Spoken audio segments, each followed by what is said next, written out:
न करो, करो ना करो।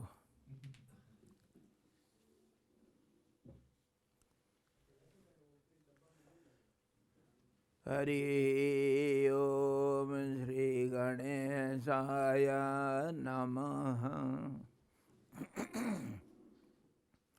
ओम यतः सर्वाणि भूतानि प्रतिभान्ति स्थितानि च यत्रैवोपशममयान्ति तस्मै सत्यात्मने नमः। ज्ञाता ज्ञानं तथा ज्ञेयं द्रष्टा दर्शनदृश्यः कर्ता हेतुः क्रिया यस्मात् तस्मै ज्ञात्यात्मने नमः। स्फुरन्ति शिखराजस्मात् आनन्दसाम्बरे वनौ सर्वेषां जीवनं तस्मै ब्रह्मानन्दात्मने नमः। ब्रह्मानन्दात्मने नमः। वेदोदधिं समुन्मथ्य ज्ञानरत्नं समुद्रितं येन तस्मै वसिष्ठाय गुरुणां गुरवे नमः। वशिष्ठ जी भगवान की जय। सद्गुरु भगवान की जय। शब्द ब्रह्म की जय। सच्चिदानंद भगवान की जय। सरस्वती महारानी की जय। योग वशिष्ठ जी भगवान की जय।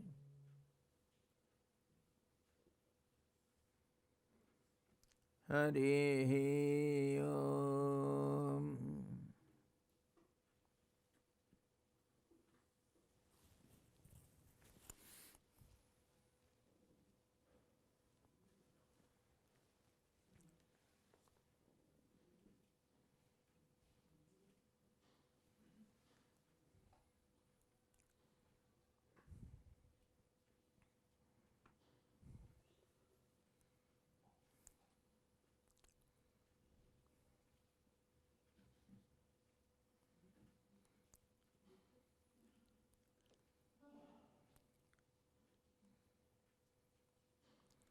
अज्ञान अवस्था में इस जीव की आधियाँ और व्याधियाँ इस प्रकार उत्तरोत्तर स्थूलता प्राप्त करती है, जिस प्रकार जल की तरंग रूप और उस तरंग रूप का फेन रूप उत्तरोत्तर स्थूलता प्राप्त करता है।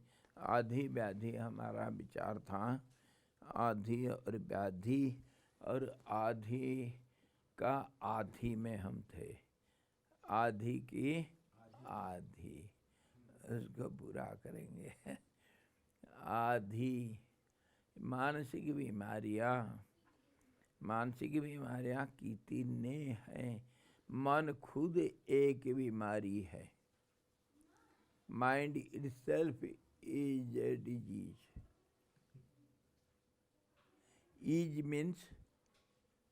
Ease means to be calm and quiet, comfortable, isn't it? Disease means uncomfortable. And how do you feel uncomfortable? When you are not comfortable, then you are uncomfortable. Comfortable means you are resting peacefully. So uncomfortable means a movement or doing something and being engaged in something. So that is called disease. Karma एक रोग का नाम, क्योंकि ये इतना बढ़ता रहता है, ये कभी नहीं ठीक होता है, अनंत है। और ये जो मन का चंचलता, ये एक रोग है। और वो चंचलता कभी बहुत बढ़ जाता है तो हम पागल हो जाते हैं, कभी बिल्कुल शिथिल हो जाता है तभी हमको पागल कहा जाता है। कभी एक में हमेशा अगर सांसारिक कोई एक चीज में स्थिर हो जाता है तभी भी हमको पागल कहा जाता है।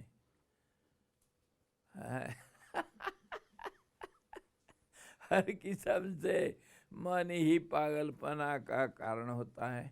और मन का जो हमारे सांसारिक व्यवहार जिंदगी का व्यवहार करने के लिए जो अनुकूल नहीं होता, थोड़ा ऊपर नीचे, ज़्यादा चंचल कम चंचल हो गया तो पागल है, अनफिट फॉर द वर्ल्ड। अकर्मण्यता में जो जीते हैं उनको तो लोग स्वीकारता नहीं है, उनको तो नकारता है। नकारते हैं, कैसे नहीं नकारेंगे? अरे जो पागल होते हैं ना, देखो पागलों को कुछ नहीं बोलते हैं, और कभी कभी अगर करेंगे इतना फ्यूरियस हो जाते हैं कि क्या कहें, कुछ भी कर बैठेंगे, कुछ भी करे बैठेंगे। यह हमारा, ये तो पागल का अड्डा है, ये हमारा ये है पागलों का अड्डा है।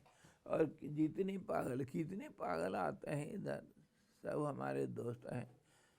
एक पागल है ममराज, सिल्फा पी करके पागल हुआ, इंटर कर रहा था, इंटर कर लिया था, कॉलेज लेवल से वो पूरा स्टेट लेवल, यूपी जब था उस समय, ये उत्तराखंड नहीं था, इतना सुंदर स्पोर्ट्समैन था।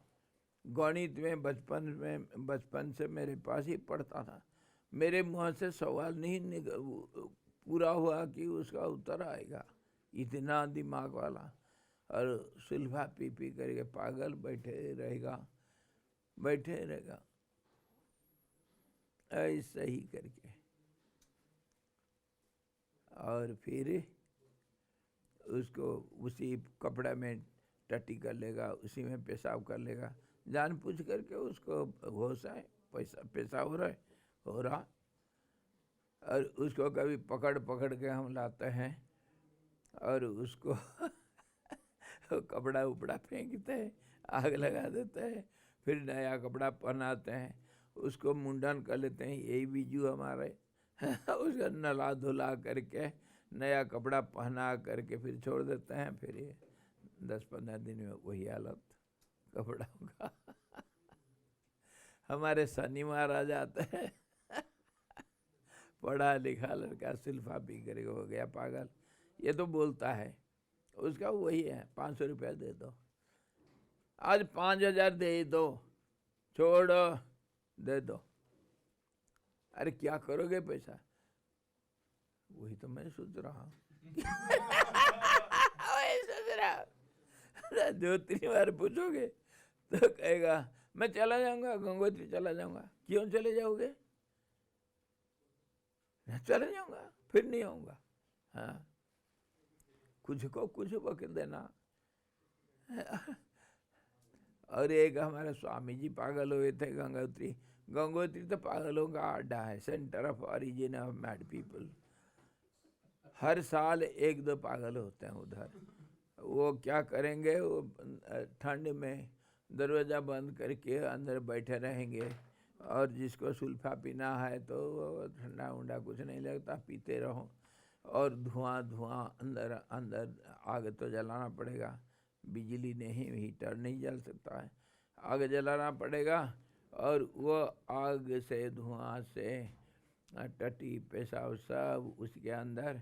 एक पागल एक महात्मा बना था, कभी हम साधु समाज सब जा करके देखे, बाद में जब पट खुल गया था, जो किसी भी हालत में दरवाज़ा तोड़ करके निकाले और बैठा है, हम जब अंदर घुसता हंस रहा।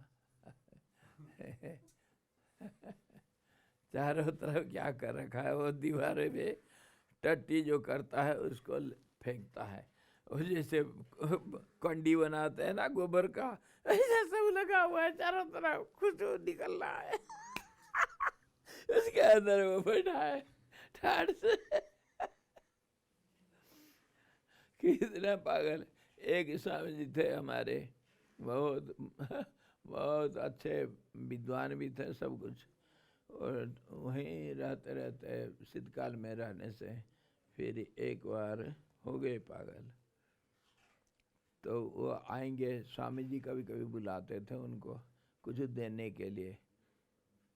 मैं वो उनको बुला करके लाएंगे, बैठाएंगे, स्वामी जी बैठिए, बड़े स्वामी जी बुला रखे हैं आपको मिलने के लिए, कहते हैं। अरे वाह, क्या हो गया, क्या बोल दिया, हाँ, अरे वाह, अरे वाह, ये उनका लगा हुआ धंधा।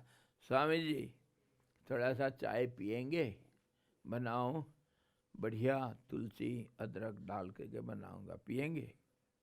अरे वाह, हाँ, क्या बोल दिए अरे वाह, अरे वाह, वो जो कुछ बोलो, सांझ भोजन करेंगे, भोजन तैयार है। अरे वाह, क्या बोल दिए ऐसे ही। और एक ही यहाँ हमारा गंगोरी में जो पुल है ना, बड़ा पुल, जहाँ वो नदी को पार करके हम जाते हैं उस तरफ, वहाँ एक पहले पागल था। पहले पहले मैं जब इधर आया था उस समय की बात है।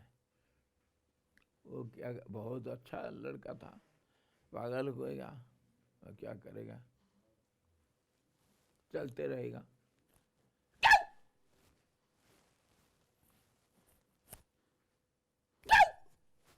वो तो इधर आए थे, वो 12 नंबर में रुके थे। वो क्या वाला नहीं आया था कोई क्या मर गया, बहुत साल हो गया। कितने किस्म के पागल होते हैं, मतलब मन का जो क्रियाशीलता, उसका अगर नॉर्मल जो हमको व्यवहारिक दुनिया में चाहिए वो अगर है तो हम जैसे नॉर्मल लोग हैं, और नहीं है, थोड़ा ज़्यादा हो गया, कम हो गया, तो अब नॉर्मल हो गया तो पागल। कितने पागल। हमारे भूकंप के बाद हमारे एक गुरु भाई इधर ही काम कर रहा था, हमारे साथ क्या है, अच्छा इंजीनियर था, पढ़ा लिखा, कभी चला गया, ये भूकंप का काम पूरा हो गया, चला गया था उड़ीसा का था, और दोबारा कभी आया था, उसका हालत देखने लायक था। उसको मुझे परेशान कर दिया, कितनी मैं उसको कोशिश किया, इधर रखेंगे, कुछ दवाई पानी करेंगे, नहीं हो पाया मेरे से, मेरे बस के बाहर था। और मैं फिर सोचा चलो आश्रम भेज देते हैं कम से कम। फिर उसको मैं पटाया, मैं कहा स्वामी जी, और संन्यास भी ले लिया था, और शिवानंद आश्रम से। मैं कहा स्वामी जी, आप जानते हो अब कितने टेक्निकल आदमी है, और आपके बिना सब तड़प रहे हैं, बहुत लोग आपके इंतजार में बैठे हैं, आप समझते नहीं, आपके बिना दुनिया चल नहीं सकता है।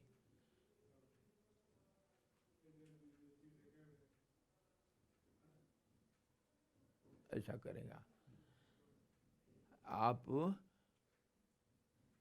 थोड़ा शिवानंद आश्रम में बुला रहे हैं, आप चले जाओ, मैं रास्ता खचा देता हूँ।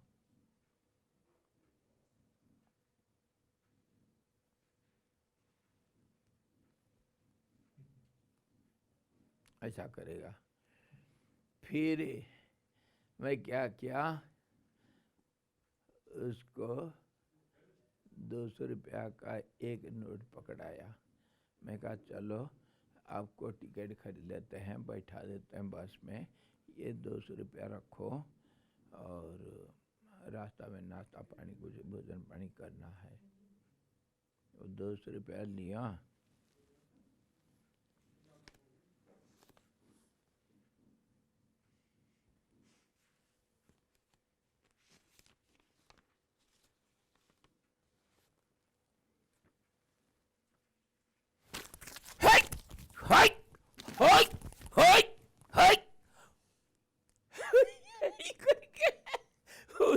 मारता है लात, फाड़ फूड़ के फेंक दिया, उसके ऊपर लात मारते जाता, हुई, हुई।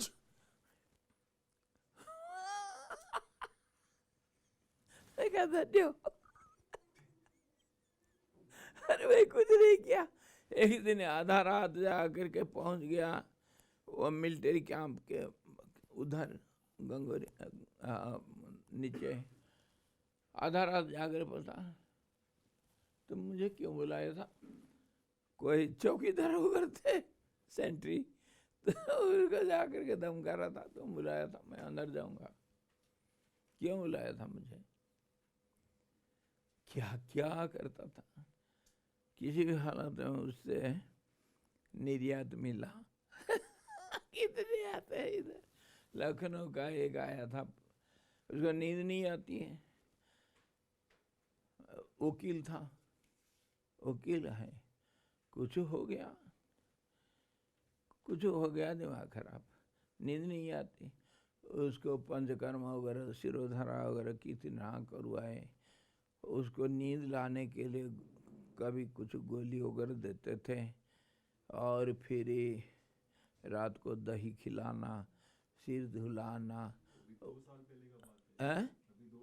हाँ हाँ अब थे क्या क्या एलोवेरा लेकर के उसका सिर में मालिश करते थे। बहुत कोशिश किया उसको कुछ करने के लिए, और इतना तक कि तुम हो गए ठीक। मैं मैजिक दिखाया, जैसे वो गंगाधर दिखाता था ना उसको पटाने के लिए। वो अल्फांसो आम कहीं था मेरे पास पड़ा हुआ था कहीं।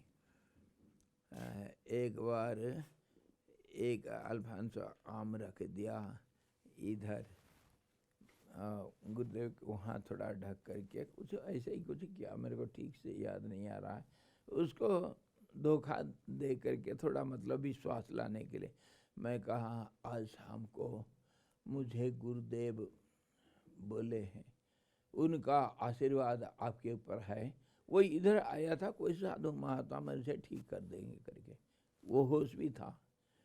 तभी मैं ये प्लान किया कि गुरुदेव आज मुझे सपने में बोल दिए, अब ठीक हो गए हैं, बस उनका आशीर्वाद तुम्हारे ऊपर पूरा है, जाओ गुरुदेव से नमस्कार करो, हो गए तुम, ठीक हो गए। सजेशन देने से कभी कभी कुछ काम कर जाता है। आए अल्फांसो तो मिला लेकिन विश्वास नहीं हुआ। बहुत कोशिश किया, कितने सब। कहने का मतलब एक ही चीज, मन अगर नॉर्मल है, जो हमको ज़रूरत है व्यवहारिक दुनिया के लिए, तब तो वो नॉर्मल करके हम एक दूसरे को बोलते हैं। लेकिन सब हैं पागल। अगर समझेंगे, अगर पागलपना को समझेंगे जड़ से, तो हम जैसे पागल कोई नहीं, बल्कि वे लोग थोड़ा ठीक है जिनको हम पागल बोलते हैं। हम सबसे बड़े पागल जो हम नॉर्मल कहा जाते हैं। एक उदाहरण दे दूं, हम कैसे पागल हैं। हाँ जी, आपका नाम मैं भूल रहा हूँ। हिमांशु, हाँ हिमांशु, आप पेड़ देखे हो? पेड़ देखे हो? दिखा सकते हो? चलो ये एक पेड़ हो गया, बाहर पेड़ है। वो पेड़ कैसे होता है, पैदा कैसे होता है? हैं? बीज के माध्यम से। पेड़ को देखते हो जब बीज दिखाई पड़ता है क्या? कैसे बोल दिए बीज से होता है पेड़? कैसे बोले बताओ? जब बीज को देखा नहीं, सुने हैं कहीं। जो पेड़ आपके सामने है वो बीज से पैदा हुआ करके कैसे बोल दोगे जो नहीं देखा नहीं सुना? पागल नहीं हो? हाँ, जो नहीं देखो विश्वास कर ले, तो जब इसको विश्वास कर लिए तो अनदेखा भगवान को क्यों नहीं मानोगे? क्यों नहीं मानोगे? जैसे पेड़ का बीज ही कारण होता है, इसको मान रहे हो, सब मानेंगे, आप अकेले नहीं। हम जैसे बेवकूफ सब मानते हैं। पेड़ बीज के बिना नहीं हो सकता है। बीज हम नहीं देखते, पेड़ को देखते हैं और बोलते हैं ये बीज से होता है। अच्छा, पेड़ कैसा खड़ा है भाई? कैसा खड़ा है? जमीन पर। उसके नीचे क्या होता है? बस जमीन पर मैं इसको रख दूंगा ऐसा, ये पेड़ खड़ा हो जाएगा? जड़ है। जड़ को देखते हो क्या? जब पेड़ को देखते हो, जड़ को कोई देखता है खोद करके? ये जड़ इसमें है या नहीं? कैसे मान लेते हो जड़ से खड़ा है करके?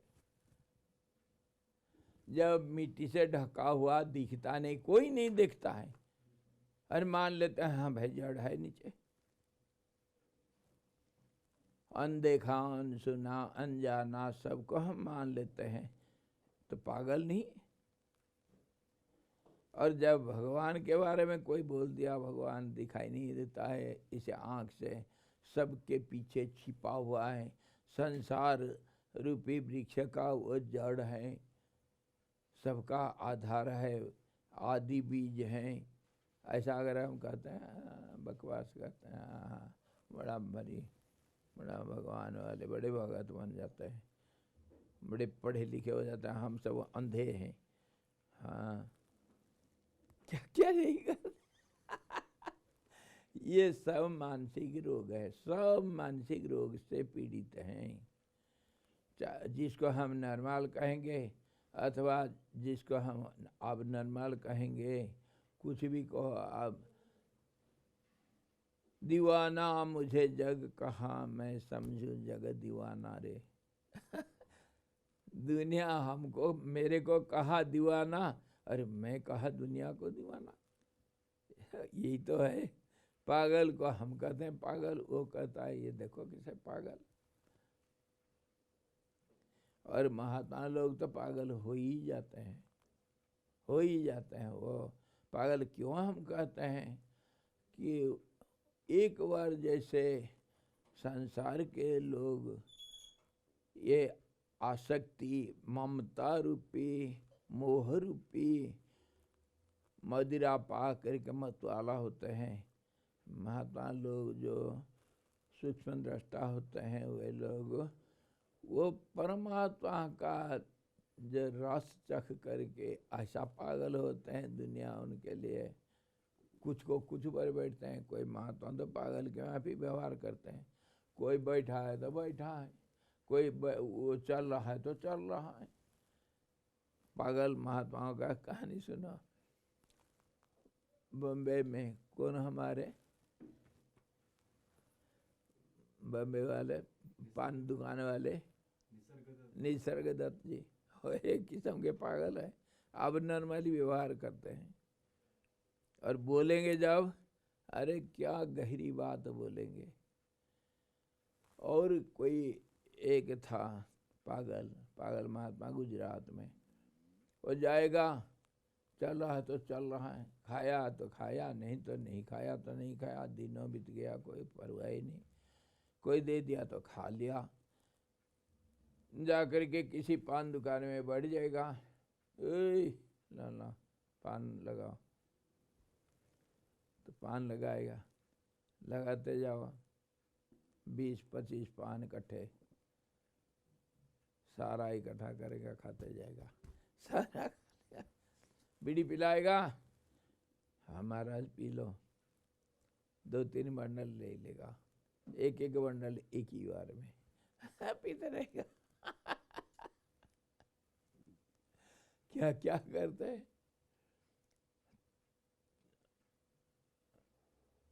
और एक पागल की कहानी सुनो, महात्मा पागल कैसे। ये बार बार मैं बोलता हूँ, ये सही घटना सब सही है, ये मनगढ़ंत कहानियाँ नहीं।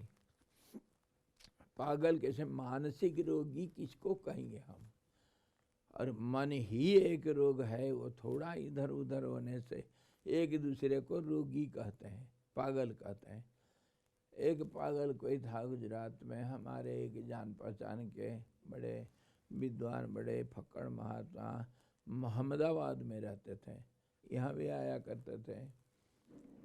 तो स्वामी जी बड़े विद्वान, बड़े सत्संगी, उनको कोई, उनका एक छोटा सा आश्रम है उधर, तो उनके भक्त लोग भी उधर आसपास बहुत हैं, गांव में शहरों में बहुत भक्त लोग हैं। तो कोई गांव वाले आकर के एक बार पहुंचे उनके पास, बोले स्वामी जी एक बड़े बड़े फक्कड़ बाबा वो हमारे गांव में आ रखे हैं, आप चलेंगे, दर्शन करेंगे। वो फक्कड़ बाबा के बारे में ये स्वामी जी बहुत सुने थे, ऐसा कोई पागल फक्कड़ है, बड़े सिद्ध पुरुष हैं। तो ये इनका मन में था कभी दर्शन करेंगे। एक बार वो लोग जब आकर के बोले हमारे गांव में आ रखे हैं, तो ये झटपट निकले, कहा हाँ जाएंगे, दर्शन करेंगे। जाते वक्त गर्मी का दिन था, कुछ आम का सीजन था, बाजार से थोड़ा बढ़िया मीठा आम 1-2 किलो खरीद के ले गए। महात्मा को खाली हाथ में नहीं मिलते हैं, तो लेकर के गए। जब जा कर के पहुँचते हैं उधर, गांव वाले बोले स्वामी जी इधर, स्वामी जी नहीं, वो फकड़ बाबा नहीं, वो कहीं भाग गया। कहाँ चले गए, वो कहाँ जाएगा कोई नहीं, किसी को नहीं पता चलेगा, अचानक दिख जाएगा। तो गया, फिर बड़े दुखी हो गए। चलो जब महात्मा लोग चाहेंगे जब मिलने के लिए तभी तो मिलते हैं, नहीं हो सकता है, चलो देखेंगे। आगे 2-3 दिन फ्रीज में रखे आम को, फिर सोचे ये खराब हो जाएगा, निकाल के खा लिए। महात्मा के लिए रखा था, किसी को दूंगा नहीं, मैं खुद खा लूँगा, ऐसा सोच के खा लिए।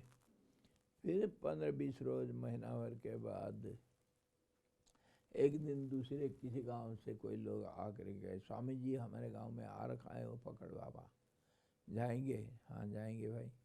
फटाफट उठे चले और जा कर के देखते हैं फकड़ बाबा बैठा है गाँव के किनारे। वो बाहर कोई पीपल के पेड़ के नीचे, खेतियाँ हैं, खेतियों के अंदर पीपल पेड़ के नीचे वो धान वगैरह कुछ कट गया था फसल, ऐसा वो बैठे हैं। वो बैठा है, नज़र लगा हुआ कहीं आसमान, वो पेड़ के ऊपर एकटक, और चारों तरफ 6-7 लोग कोई बैठे हैं, सब चुपचाप, कोई किसी को कुछ नहीं बोलता, हिलता नहीं डुलता नहीं, सब बैठे हैं। वो महात्मा भी बैठा है। ये गए, स्वामी जी गए, देखें, फिर दूर से थोड़ा दंडवत प्रणाम किए और बैठ गए। ये भी चुपचाप बैठ गए। महात्मा को बोलना क्या। तो फिर आधा घंटा बीत गया, कोई कुछ बोलते नहीं, वो भी देखते नहीं इनको, नजर लगा हुआ कहीं तो लगा हुआ।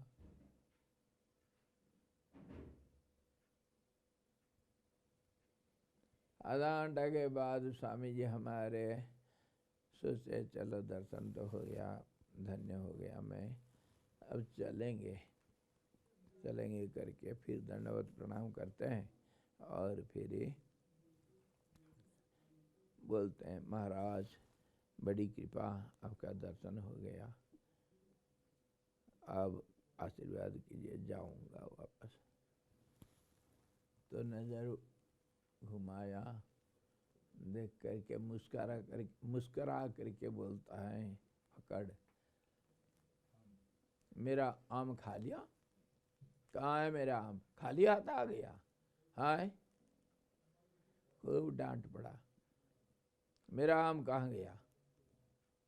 खा लिया अपने आप, मेरा हिस्सा आज खाली हाथ आ गया। फिर थोड़ा उस महात्मा स्वामी जी हमारे थोड़ा सहम गए, कुछ बोल नहीं पाए, शर्मिंदा हो गए, कुछ नहीं बोले। तो फिर 2 मिनट चुप, तो फिर पागल बोलता है हाँ राजा बनेगा, राजा बनेगा। राजा बनना है? राजा ऐसे बन जाते हैं क्या? राजा बनना है तो हाथी के ऊपर बैठना पड़ता है, सोने के सिंहासन लगा हुआ है, छत्र लगा हुआ है, ऐसे हम बैठेंगे तब तो राजा बनेंगे। ऐसे राजा बन जाते हैं। लेकिन सावधान, हाथी ऐसा नहीं, हाथी तो पागल है, पागल पागल हाथी। सामने से नहीं जाना, चढ़ जाएगा, राजा बनेगा। जाएगा सामने से, हाथी पकड़ेगा, फेंक देगा, मरेगा। कभी नहीं जाना सामने से। जानते हो पागल हाथी के ऊपर बैठने के लिए तरीका क्या? पूंछ पकड़ लेना, पूंछ, कुछ नहीं कर सकता है, पूंछ पकड़ना, पूंछ पकड़ करके चढ़ जाना, फटाफट बैठ जाना। वो उसके सिंहासन के पास है, अंकुश भी है, पकड़ लेना अंकुश। चढ़ गया ऊपर, बन गया, अंकुश पकड़ लेना हाथ में, राजा। ऐसा बनते राजा। जा, इतना कहा और उठा और चल दिया। सब बैठे हैं ऐसे ही उठा चल दिया, और इतना तेजी से गया, थोड़ा देर के बाद कहाँ गया कोई पता नहीं। ऐसे भी फकड़ पागल होते हैं, सोचने के लिए तो पागल, लेकिन जो बातें होते हैं बहुत गहरी रहस्य छिपा हुआ रहता है उसमें। मन को जो बस में कर लिया वो राजाओं का राजा बन सकता है, महाराज। और मन एक मतवाला हाथी है, उसको बस में करना, सामने से कभी नहीं लड़ना, मन के साथ पीछे से पकड़ना। योगः कर्मसु कौशलम, ट्रिक। सामने से लड़ोगे फेंक देगा हाथी। मन के साथ कभी लड़ाई नहीं करना, उसको समझा बुझा करके, सजेशन, कभी कभी चापलूसी से, कभी तरीके से उसको कब्जा करना पड़ता है। और अगर एक बार अंकुश आ गया हाथ में, बैठ गया सिर के ऊपर, तब तो महाराज महाराज। वही बात बताने के लिए हाथी का बात बोले, मन की बात नहीं बोले। वो स्वामी जी जो थे, वो खुद मेरे को एक बार ये कहानी सुनाए। प्रेमानंद जी, पागल लोग कैसे, महात्मा लोग पागल के रूप में किस रूप में घूमते हैं कौन जानता है। भगवान कब मिल जाएंगे, किस रूप में मिल जाएंगे। तो पागलों का अलग अलग सब फैमिली, स्पेसीज, सब स्पेसीज, क्या क्या सब है, कितने किस्म के पागल होते हैं। और सब पागलपना तो मन के ऊपर है, और ये पागलपना एक रोग है, इसी को कहते हैं आधि। और ये जो मन का विकार को तो मन की वृत्ति बोलते हैं। विकार ही तो पागलपना है, रोग है। विकृति, विकार जो है उसी को तो रोग कहेंगे। डिसईज, अनकंफर्टेबल, अब नॉर्मलिटी, यही तो रोग है। तो ये जो मन है, हम रथ परंपरा से देखें कि मन प्राण को नियंत्रित करता है, और प्राण मन का सपोर्टर है, वही बनाता है मन का सारे जो स्पंदन। तो एक दूसरे से अनन्य संपर्क रखते हैं, और वो प्राण सारा शरीर को चलाता है, मन को, बुद्धि को, सब चीज को प्राण नहीं है तो ये सब कोई नहीं कुछ कर सकते हैं और ठप हो जाते हैं।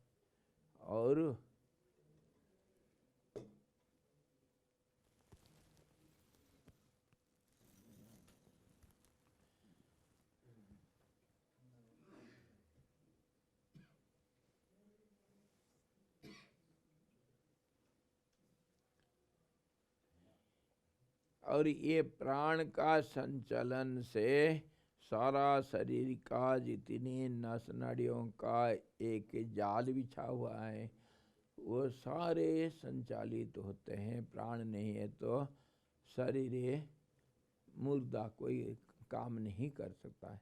सारे इंद्रियां और ये जो नस नाड़ियाँ, फेफड़ा, हमारा हृदय की स्पंदन, सब कुछ प्राण के द्वारा होगा। और वो प्राण सारा शरीर को संचालित करता है। मन उसको नियंत्रित करता है। और मन में अगर विकृति आ गया तो प्राण क्या होगा? प्राण का क्या हालत होगा? वो भी अनियमित ढंग से शरीर में काम करेगा। और कहा गया, योगी लोगों का मत से ऐसा कहा गया है कि अगर शरीर का, मनुष्य शरीर का जितने नस नाड़ियाँ, शरीर से शरीर का अंतर होता है। मनुष्य शरीर से पशुओं का शरीर, एक पशु से दूसरे पशु का शरीर, पशु से पक्षियों का शरीर, इसमें जो नस नाड़ियों का जो जाल होगा वो अलग अलग किस्म का होता है। मनुष्य शरीर ही पूर्ण रूप से एक आदर्श प्राणी के रूप में जो सृष्टिकर्ता इसको एक संपूर्ण ढांचा तैयार किया। उससे बढ़कर के और कोई बढ़िया बेटर यंत्र को तैयार करने के लिए फिर नहीं सोचा। इसमें उसको खुशी आ गई, हाँ मेरा मन ठीक हो गया, शांत हो गया। मैं जो चाह रहा था सिटी का सब रूप रेख बनाना हो गया। तो कहने का मतलब, अगर मनुष्य का सारे नस नाड़ियाँ 72 करोड़ और कुछ लाख हजार सब ये अगर काम करने लग जाएंगे तो मनुष्य बिल्कुल सृष्टिकर्ता ब्रह्मा के बराबर बनता है।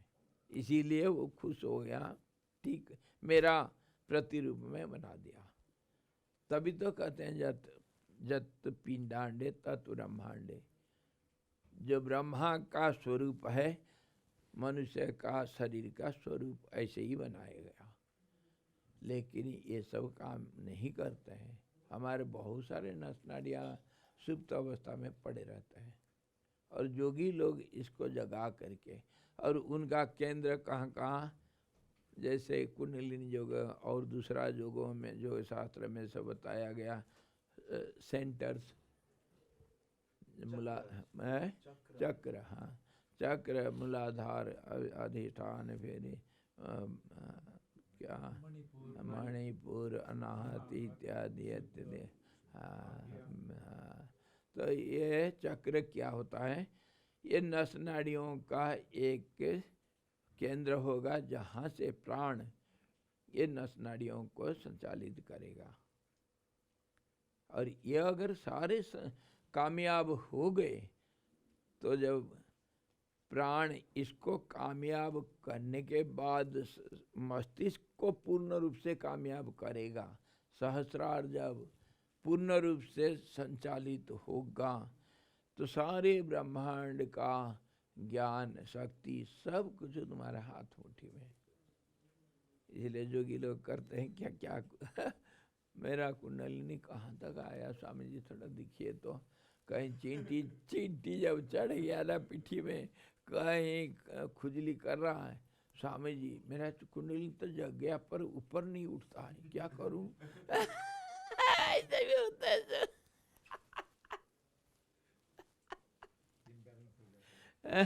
नहीं, हेलुसिएशन कल्पना करता रहता है कि मेरा तो कुंडली जग गया, कहीं थोड़ा कब्जी हो गया और आनस में थोड़ा खुजली हो रहा है, अरे कुंडली जग रहा है।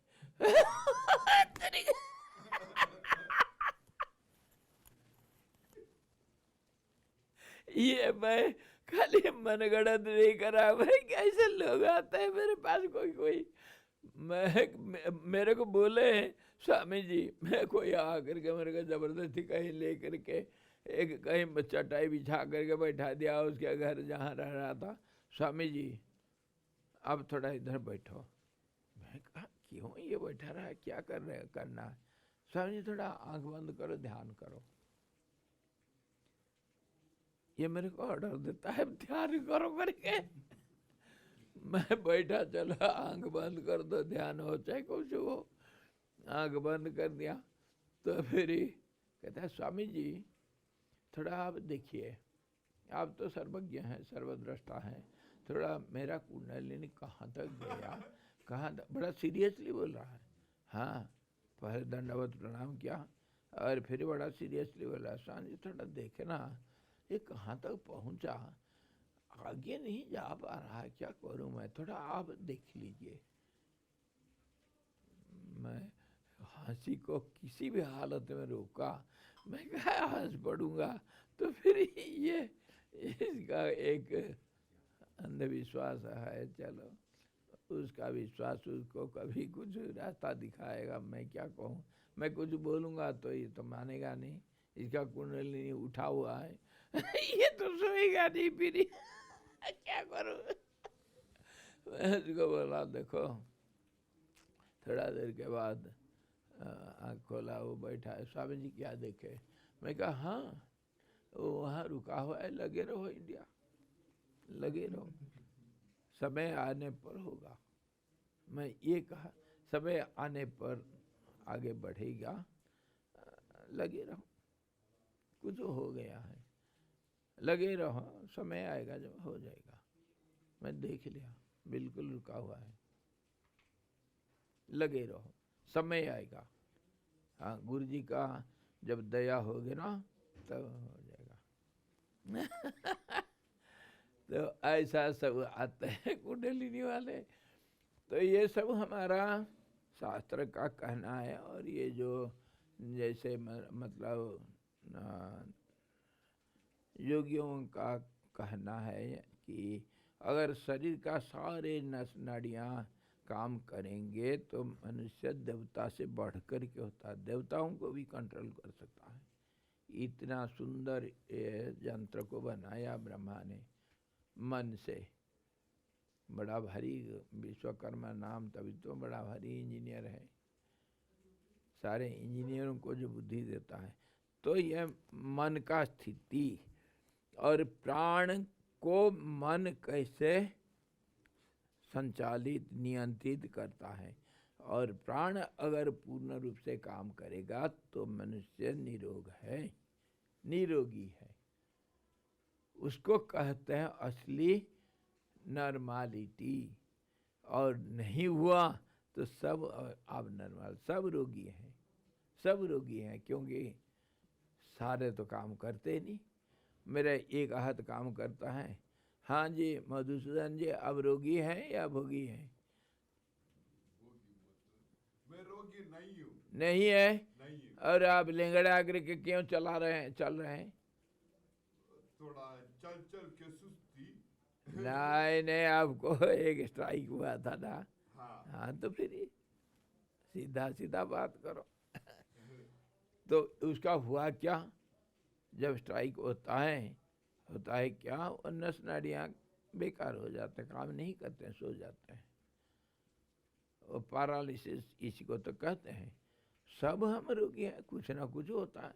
मेरे आँख पूरा नहीं देखता है, आँख का नस नाड़ियाँ मर गए या टूट गए या कुछ कर लिए, हो गया। तो सब हम रोगी हैं, क्योंकि हमारे जो 72 करोड़ नस नाड़ियाँ बने हुए हैं, जाल फैला हुआ है, वो सारे कामयाब नहीं है, काम नहीं करते हैं। और अगर काम कर ले लग जाए तब फिर ये मनुष्य निरोगी करके कहा जाएगा। तो मन कैसे शरीर के ऊपर प्रभाव डालता है, और इंद्रियों को तो हम जानते हैं, मन नहीं है तो इंद्रिया काम नहीं कर सकते हैं। उसी के ऑर्डर से मन कहो चाहे बुद्धि कहो चाहे कुछ भी कहो, और प्राण मिल करके ये इंद्रियों को संचालित करते हैं। अगर ये नहीं होगा तो इसी को हम कहते हैं रोगी, शारीरिक रोगी। और ये शारीरिक रोगियों को व्याधि बोलते हैं, व्याधि। आधी व्याधि हो गया, और कहीं कुछ है बच गया, आधी व्याधि। दो किस्म का रोग हो गया, मानसिक और शारीरिक। और इस रोगों को हम दूसरे ढंग से भी क्लासिफाई किए हैं। क्या होता है, एक तो आधि भौतिक, जो पांच भूत हैं, क्षिति अप तेज गगन समीरा, ये पांच भूत ये शरीर को बनाए हैं। इसी के कंपोजिशन से ये शरीर बना है। ये तो स्थूल रूप से नस नाड़ियों को इसी पांच भूत से नली बनाया और क्या, और उसके अंदर वायु तो है, वायु तो उसको पिस्टन के वहाँ भी काम करता है, प्रेशर देगा, खींचेगा, तभी काम होगा। तो ये पंचभूत जब आयुर्वेद के हिसाब से पंचभूतों का जब जिस ढंग से मिश्रण होगा और ये शरीर को पूर्ण रूप से कामयाब करने के लिए एक विशेष सूत्र से इसको बनाया जाता है, विशेष रेशियो। जैसे देखो, हम ये बीम बनाने के लिए मकान का जो रेशियो में हम सीमेंट और कंक्रीट और ये सैंड वगैरह मिलाएंगे, पानी मिलाएंगे, उसको जो दीवार का पलस्तर करने के लिए उस रेशियो से थोड़ी मिलेगा, वो तो अलग हो जाएगा। और जो ये मार्बल लगाने के लिए, टाइल लगाने के लिए सीमेंट को मिलाना पड़ता है, कितना पानी कितना सीमेंट, कभी कुछ बजरी डालना पड़ता है उसमें मिलाना, कभी पेबल्स डालते हैं, कभी गोंद भी डालते हैं, कभी और कुछ करते हैं। रेशियो अलग अलग हो जाता है अलग अलग चीज़ को बनाने के लिए। तो ऐसे ही ये जो पंचभूतों को लेकर के शरीर का एक ढांचा, एक रूप को बनाया गया, इसमें अगर जिस रेशियो से है उस रेशियो में कभी ऊपर नीचे भी होता है। कभी बीम तो हम बना दिए, 2 साल के बाद देखे क्रैक पड़ गया, क्यों भाई? और उससे रेत झड़ रहा, क्यों? उसमें पानी पूरा नहीं डाले थे, अथवा और कुछ भूकंप का झटका आया, कुछ हुआ। तो ऐसे ही वो पंचभूतों का मिश्रण से जो शरीर बना है, स्थूल शरीर, उसका सूक्ष्म हिस्सा से मन बना और स्थूल हिस्सा से स्थूल शरीर बना। और ये स्थूल शरीर का जो समता है वो निरोगपना है, विषमता हो जाएगा तो रोग है। आयुर्वेद के हिसाब से कफ वात पित्त 3 चीज इस शरीर को नियंत्रित करते हैं।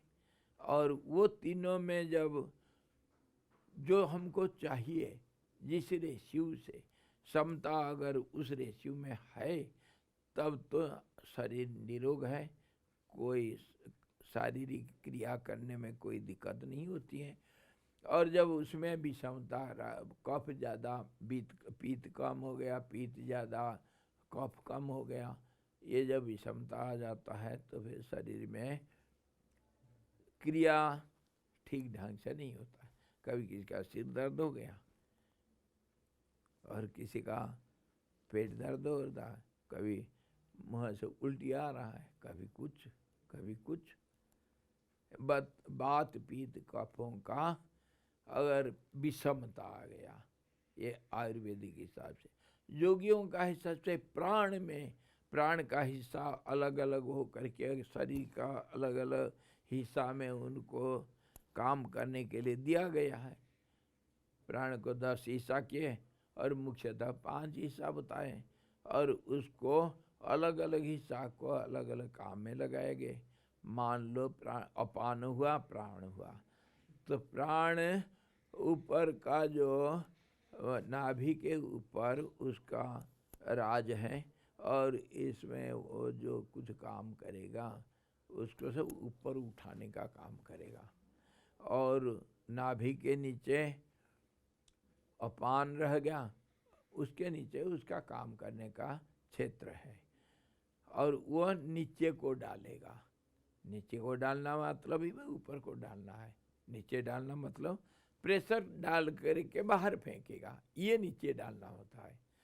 तो पसीना अगर आएगा अपान वायु का कारण, सिंगानी अगर बह रहा है तो अपान वायु के कारण, और अगर टट्टी पेशाब निकल रहा है शरीर से गंदगी, तो वो भी अपान वायु का कारण होता है। वही प्रेशर दे करके मैला को बाहर फेंकता है बस। लेकिन इसका ये मतलब नहीं है कि खाली नाभि के अंदर नीचे रहेगा, ऊपर नहीं रहेगा। उसका काम है अपना जगह छोड़ के दूसरे जगह भी जब जरूरत पड़ जाता तो जाते हैं काम करने के लिए। तो ऐसे ढंग से 10 प्राण और मुख्यतः 5 प्राण समान वायु जो समता को रखेगा, दोनों के बीच में काम का समता को रखेगा, इत्यादि इत्यादि उनको काम सब दिया गया अलग अलग। ये जो जिस प्रणाली से जितना काम जहाँ पर करना है वो अगर नहीं करते हैं किसी कारण से, तो फिर रोग पैदा होता है। ये योगियों का मत, सब एक ही है। योगी लोगों का मत है प्राण अगर विषमता हो गया प्राण का संचालन में, तब रोग पैदा होता है। और कहाँ पैदा होगा? शरीर में, और मन में तो होगा ही। हाँ जी। तो इसी ढंग से और अलग अलग मतांतर सब है, सब अपने अपने जगह पर सही है। कोई कहेगा जैसे हार्ट बीट होता है, हार्ट मतलब जो हमारे लंग्स हैं वो पंपिंग सेट है, वो कुछ खींचेंगे और कुछ को बाहर फेंकेंगे। उसमें जो काम अगर सही ढंग से नहीं होगा तो रोग होगा। अलग अलग मतांतर है। कोई कहते हैं भोजन के ऊपर, अगर षड्रस भोजन रोजाना, उसका षड्रस 6 किस्म का रस होता है, वो अगर हर रोज कोई करे नियमित रूप से और नियमित मात्रा से जितना भोजन करना है, तो फिर रोग नहीं होगा। हम कभी ज़्यादा खा लेते हैं, कभी कम खा लेते हैं, कभी कड़वा खूब खा लेते हैं तो कभी मीठा ज़्यादा खा लेते हैं, वो समता नहीं रहता है। ये नेचुरोपैथी लोगों का कहना है। उसमें समता है तो निरोग है, विषमता आया तो रोग होगा। तो फिर उसी हिसाब से वो रोग को ठीक करने के लिए प्रयास करते हैं। ऐसे अनेक किस्म के मतांतर सब अपने अपने जगह पर सही है। कुछ दूर तक समता है निरोगता और विषमता है रोग। ये है आखिर सिद्धांत। ये सारे मतांतर का सार।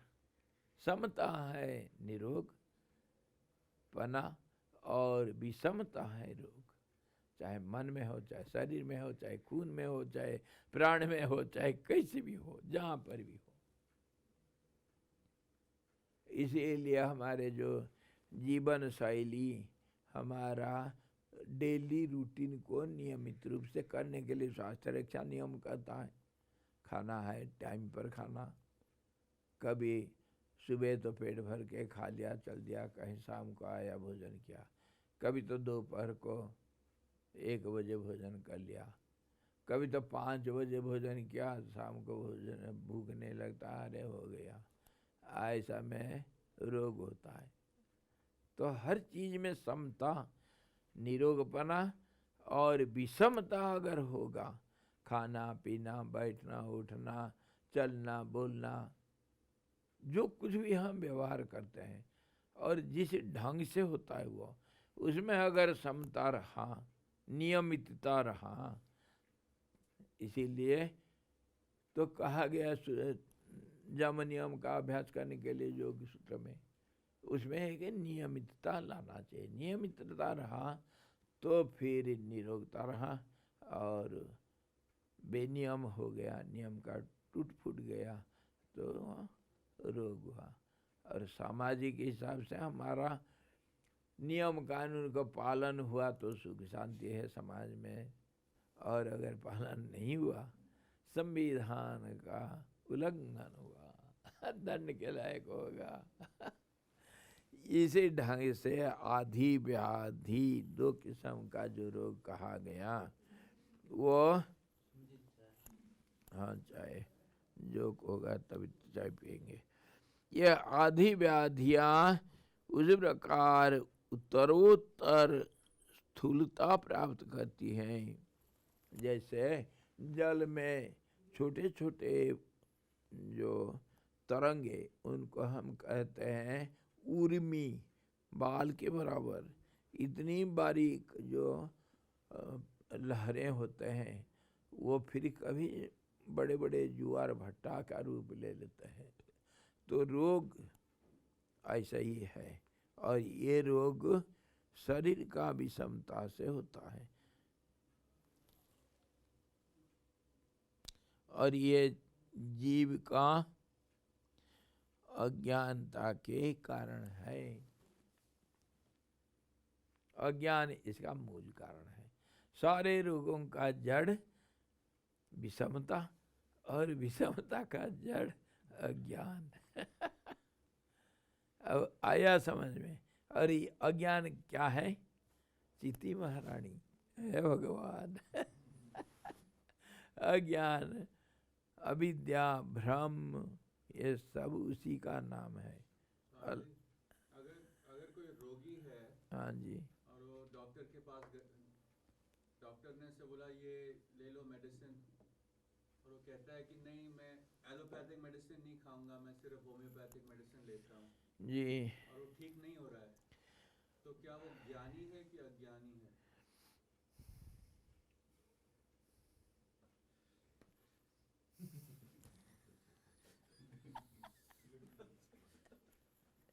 अब तो वही बोलते हैं, अंडा पला है कि मुर्गा पाले। वो अगर होम्योपैथिक के डॉक्टर के पास जा कर के होम्योपैथिक दवाई नहीं खा रहा है तो अज्ञानी है, और एलोपैथिक अगर खा रहा है होम्योपैथिक डॉक्टर के पास जा कर के। स्वामी जी वो सवाल मैं और एक्सटेंड कर देता हूँ। हाँ, एक, वो एलोपैथिक मना करता है, कहता है होम्योपैथिक खाऊंगा, हाँ तो वो पूछ रहे हो ज्ञानी है कि अज्ञानी है? हाँ चलो डॉक्टर ने, अगर एलोपैथी डॉक्टर ने उसको होम्योपैथिक दवाई दे दी, हाँ। तो वो डॉक्टर ज्ञानी है कि अज्ञानी?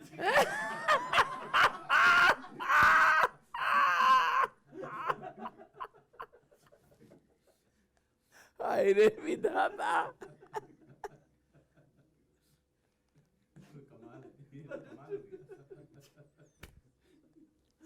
एलोपैथिक डॉक्टर अगर अगर होम्योपैथिक दवाई दे करके, देते हैं, सब दवाई देते हैं।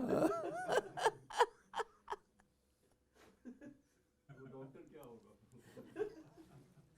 भाई मेरे मेरे शक्ति के बाहर है ये, माफ करना, मैं सरेंडर करता हूँ आपके पास। स्वामी जी यहाँ पर भी तो ऐसे ही होता है, आप भी अलग अलग दवाई दे रहे हैं।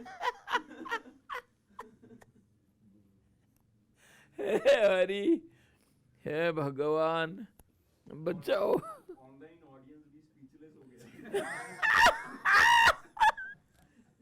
नहीं तो आनंद सब क्वेश्चन करिए।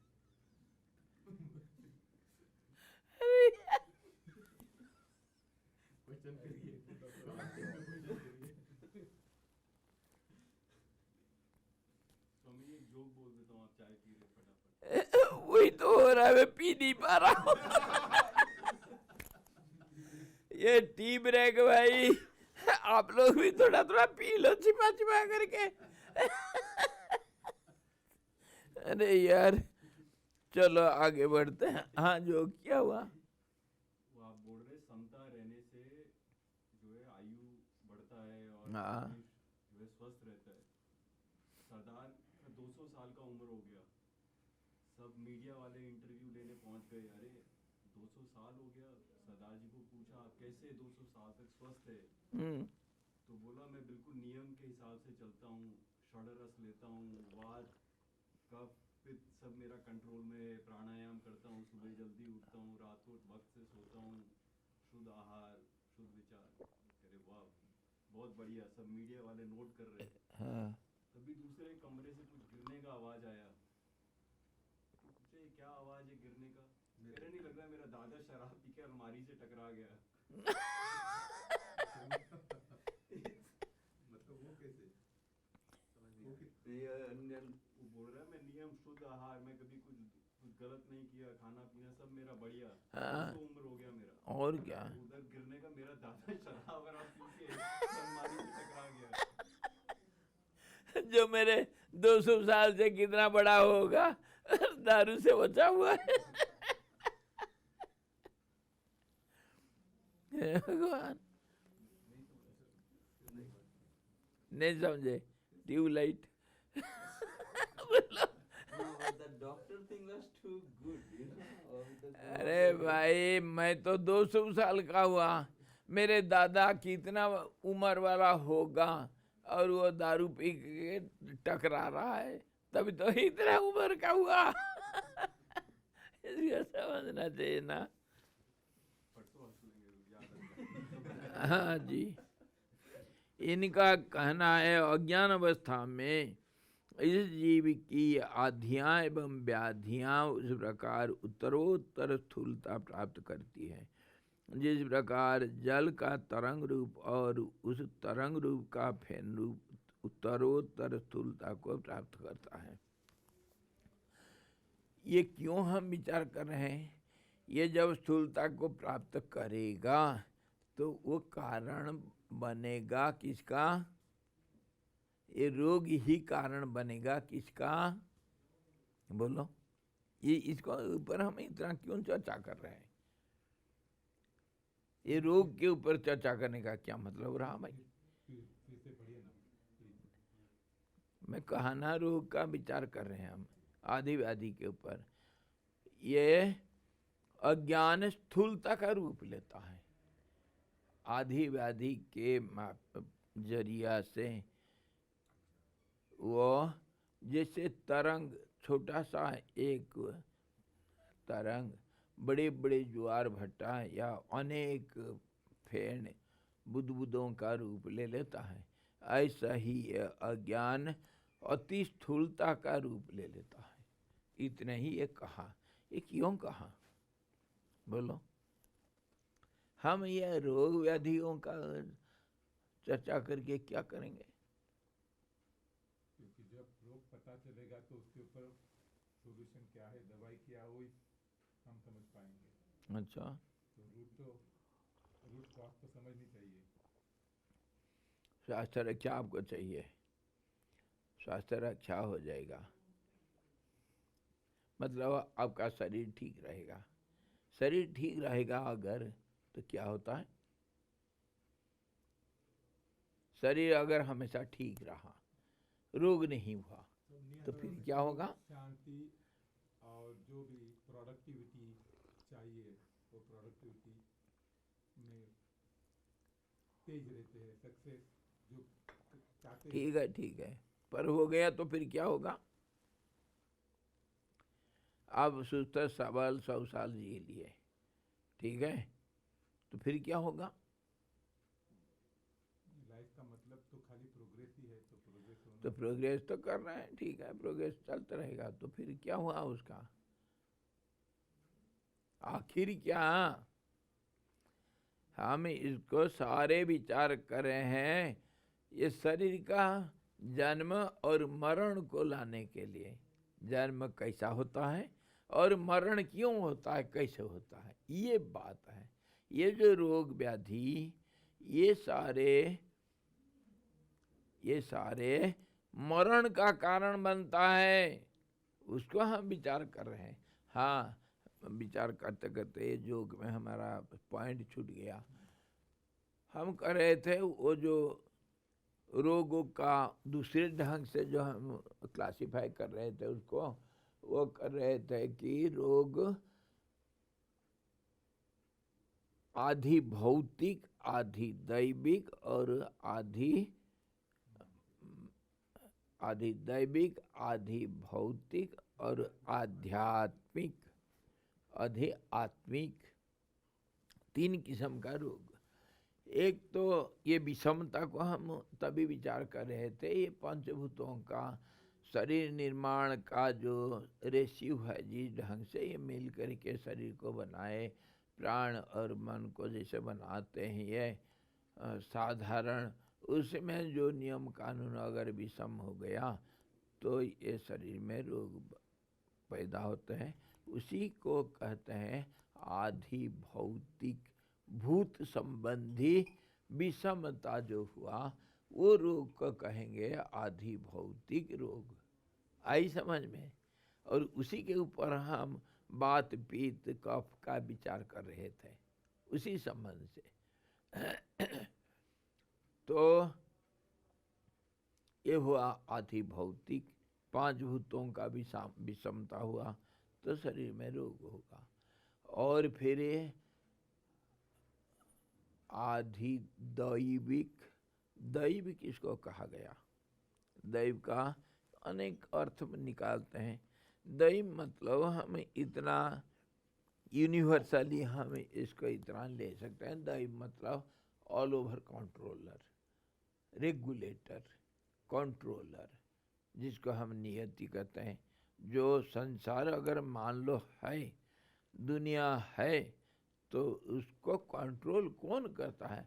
जिसको हम कहते हैं कर्माध्यक्ष, कर्म का मालिक, अथवा धर्माध्यक्ष, धर्म का मालिक। ये जो मालिक है, सबका मालिक एक, तो वो है दैव। और वो है हमारे समझो उसको कहते हैं नियति। उसी का नाम कर्म का मालिक, कर्माध्यक्ष, उसी का नाम धर्माध्यक्ष। कर्म और धर्म में अंतर क्या है? थोड़ा सा। आचार प्रभवो धर्म, धर्म से प्रभुरच्युत। आचार किससे होता है? कर्म ही तो आचार है, आचार विचार। तो ये आचार, जब आचार मतलब कोड ऑफ कंडक्ट, जो हम शरीर यात्रा का जो क्रियाकर्म उसका नियमितता को आचार कहते हैं। और उसका वो कर्म का ही एक रूप है। और वो जब नियमित रूप से एक रूप लेता है, आदत बन गया है, उसको हम चरित्र कहते हैं। और वो चरित्र ही तुम्हारे स्वरूप है, और उसको कर्म से ही हम बनाए। तो इसका मालिक आखिर जो चरित्र जब बारंबार रिपीट किया गया, जो हैबिचुएटेड कैरेक्टरिस्टिक आपका है, वो आखिर अगर कैरेक्टर रिपीट करता है तो उसको हम कहते हैं अपना किस्मत। वही हमारे जीवन का गतियों को सब नियंत्रित करता है। जीवन का गति मतलब ये स्थूल शरीर से सूक्ष्म जगत में जाना, फिर सूक्ष्म जगत में उसका जो संचालन होगा, कभी सुख दुख का वो अनुभव करेगा, उसके बाद जब कर्म का सूक्ष्म कर्म जो बाकी रह गया था उसका भोग हो जाएगा, उसके बाद फिर स्थूल शरीर उसको जरूरत पड़ता है, तो फिर वो एक स्थूल शरीर को ग्रहण करेगा। इसमें कर्म ही सब इसको नियंत्रित करता है, और ये कर्म का मालिक जो इसको सब ये प्रक्रिया को अपने हाथ मुट्ठी में रखता है, उसी का नाम दैव। उसको कभी कभी हम प्रारब्ध भी बोल देते हैं, पर पूर्ण रूप से प्रारब्ध नहीं। प्रारब्ध संचित क्रियमाण सबके ऊपर जो मालिक है, सबको जो हाथ मुट्ठी में रखा है, तो वो कौन होगा? कौन होगा ऐसा? जो आदि कारण, जो सबके कारण का कारण जो है, आदि कारण, कॉजलेस कॉज जिसको हम बोलते हैं, वो तो इनडायरेक्ट कॉज सबके लिए है। उसका उपस्थिति ही, प्रेजेंस ही सबका कारण बन जाता है। लेकिन उसके बाद जो कारण बनता है वो मूल प्रकृति, त्रिगुणात्मिका जो आदि शक्ति है, जो परमात्मा का एक संचलनशीलता है, चलनशीलता है। उसको हम 14 के नाम पर कह सकते हैं, सरस्वती के नाम से कह सकते हैं, इच्छा शक्ति, क्रिया शक्ति, ज्ञान शक्ति के रूप में कह सकते हैं। अलग अलग दृष्टिकोण से अलग अलग नामकरण कर सकते हैं, हम करते भी हैं। तो ये जो शक्ति है जो सारे संसार को अपने बस में रखा है, वो है, उसी को कहते हैं नियति। उसके ऊपर और कोई नहीं। उसको दैव कहते हैं। वो अगर बिगड़ गई तो फिर आधी दैविक रोग पैदा होता है। बिगड़ गई मतलब सारे चीजों में भी समता आ गया। जैसे संसार को चलाना चाहती है मूलभूत प्राकृतिक नियमों के अनुसार, तो उसको हम अगर पालन नहीं करते हैं प्राकृतिक नियमों का, तो फिर वो रोग का कारण होता है। वो हो जाएगा आधि दैविक। कोई एग्जाम्पल है? सारे एग्जाम्पल उसके अंदर आ सकते हैं। प्रकृति का नियम को अवमानना करना अधिदैविक हो गया। दैव हुआ ना वही मूल प्रकृति जो है, तो अननेचुरल लाइफ इज अधिदैविक व्याधि। और आधि भौतिक, आधि दैविक और आध्यात्मिक। हाँ जी, आध्यात्मिक कैसे? आत्मा संबंधी रोग। आत्मा संबंधी रोग कैसे होगा?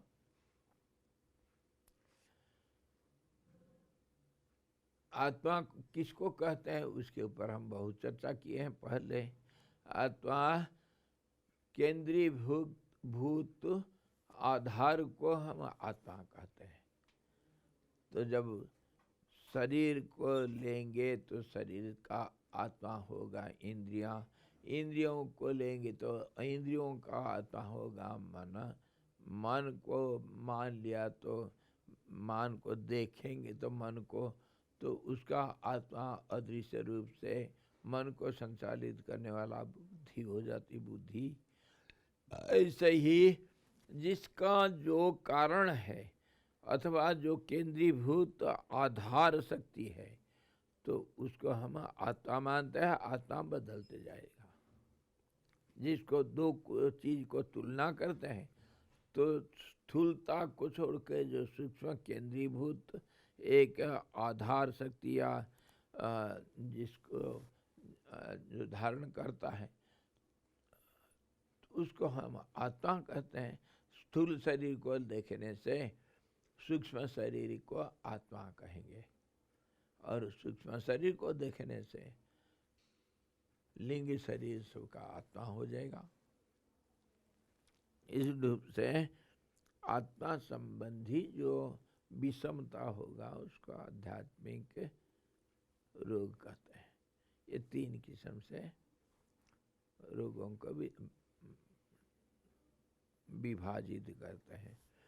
इसमें विस्तार में तो कोई अंत नहीं इसका, कितना किस्म के रोग क्या क्या होता है सब। स्वामी जी, जो जैसे ये रोग आदि भौतिक रोग हुआ, जो स्पंदन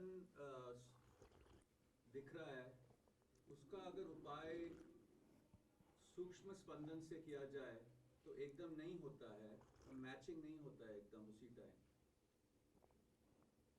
तो क्या ये बड़ी प्रॉब्लम है कि अगर हम जिस स्पंदन का रोग है वो उस स्पंदन का उपाय नहीं यूज कर रहे हैं, या ज्यादा सूक्ष्म या ज्यादा स्थूल स्पंदन का उपयोग कर रहे हैं?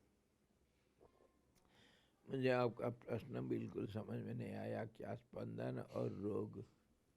बिल्कुल जैसे मैं नहीं मुझे समझ पाया आप कुछ क्या पूछ रहे हैं। जैसे मुझे बुखार है, तो बुखार मेरे सूक्ष्म शरीर का रोग है, मैंने पैरासीटामोल लिया या कुछ लिया, जी वो स्पंदन जो पैरासीटामोल का स्पंदन है वो बड़ा स्थूल स्पंदन है।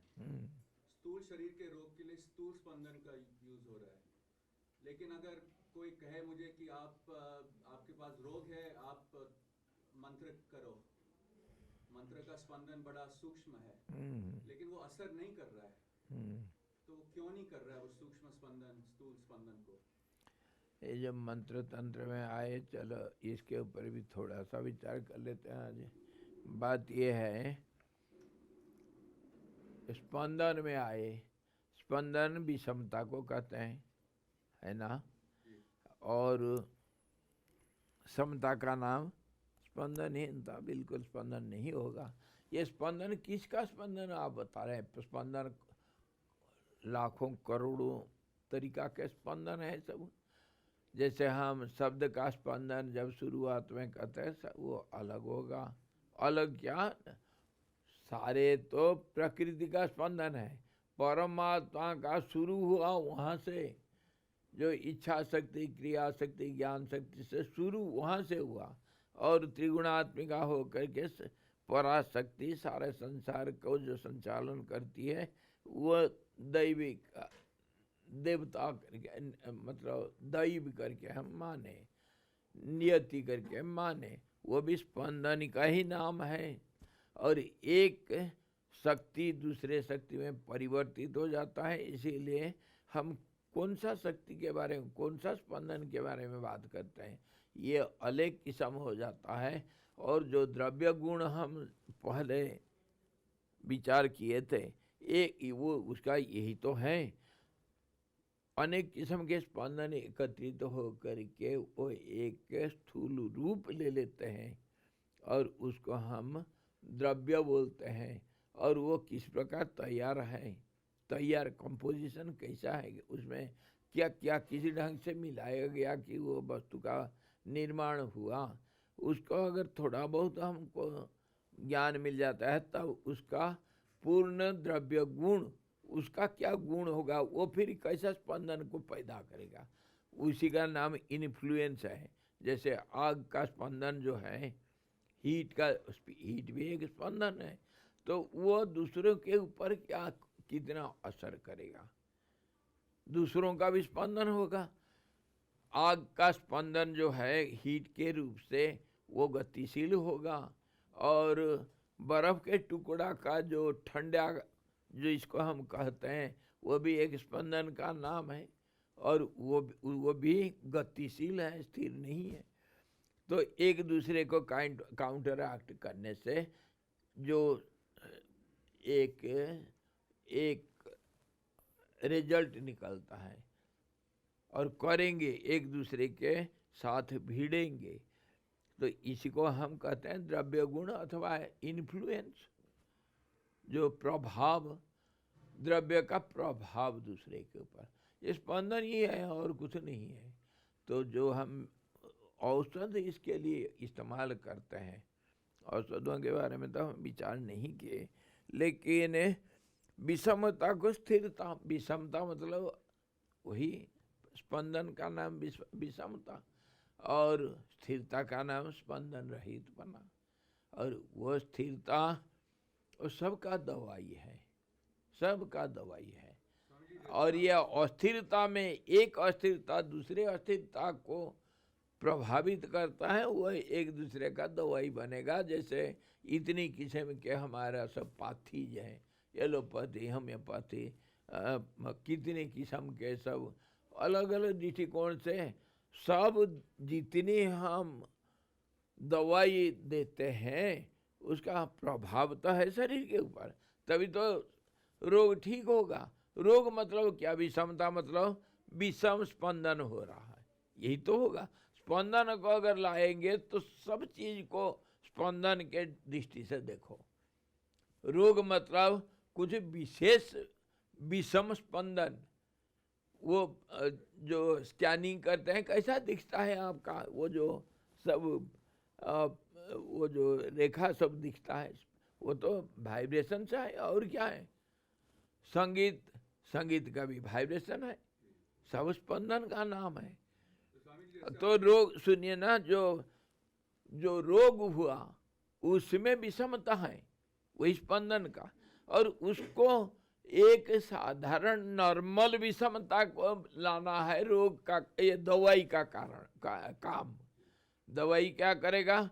जिस ढंग से स्पंदन होना चाहिए उस ढंग का वातावरण तैयार करने के लिए वो जो रोग का विषमता को वो थोड़ा नॉर्मल, जिसको हम कहेंगे वो भी विषमता का नॉर्मल है, नॉर्मलिटी। स्वामी वो what the important thing is the दवाई का स्पंदन has to match the रोग का स्पंदन to get it back। Match नहीं करता है। मेरा मतलब है मैच, जो जैसे यहाँ पर होता है, इनकार कर देते हैं कि हम एलोपैथिक मेडिसिन नहीं लेंगे, आयुर्वेदिक लेंगे, आयुर्वेदिक नहीं लेंगे, वो होम्योपैथिक करना नहीं करना वो व्यक्ति का ऊपर है, उसको हम क्या करेंगे। नहीं, लेकिन लेकिन ऐसा जैसे आपने एग्जांपल दिया था, शहद को गर्म भी कर सकते हैं, ठंडा भी कर सकते हैं। हाँ, और वो अगर ये तो सब- द्रव्य गुण हुआ ना। तो अगर ये सब कुछ स्पंदन है तो उसी तरह ही अलग अलग स्पंदनों को, एलोपैथिक स्पंदन को, आयुर्वेदिक स्पंदन को, मंत्र स्पंदन को, सब कुछ कंबाइन करके एक ही बार में करना चाहिए ना।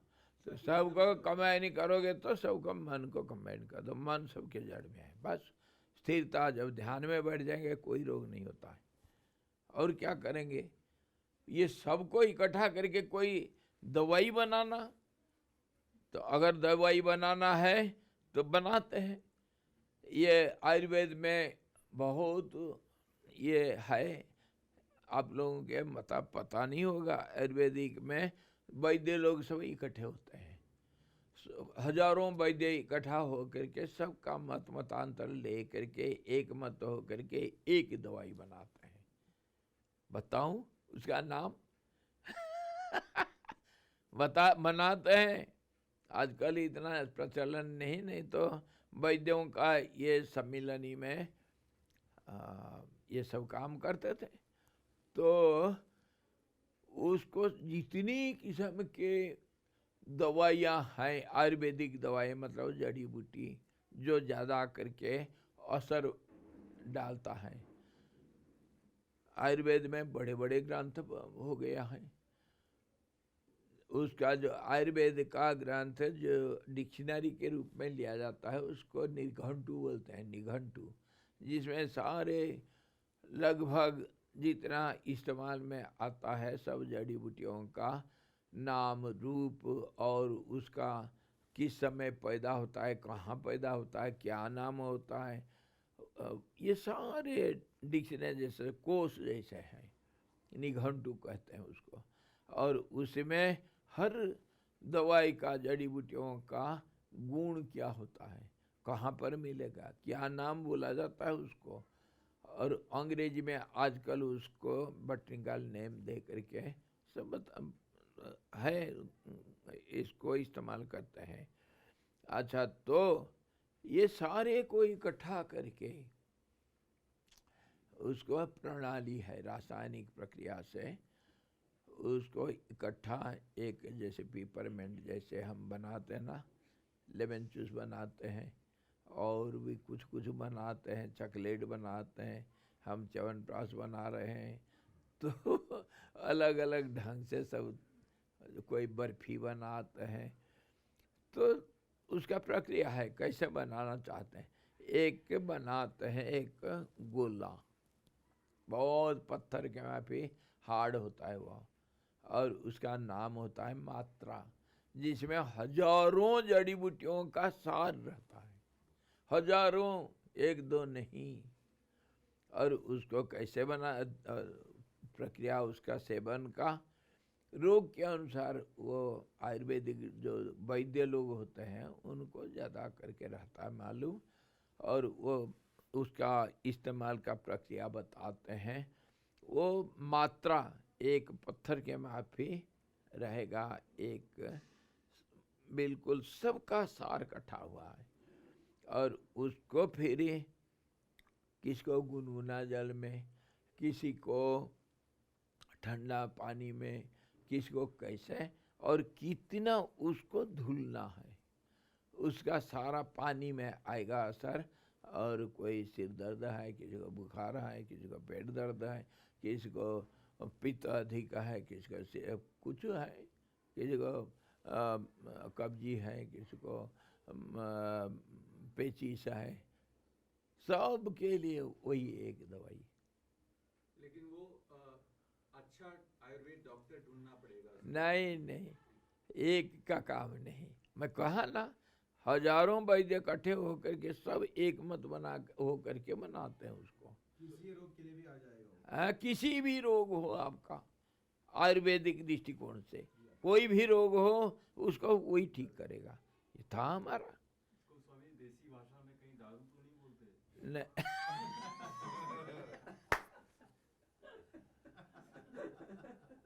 घूम फिर के फिर उधर ही।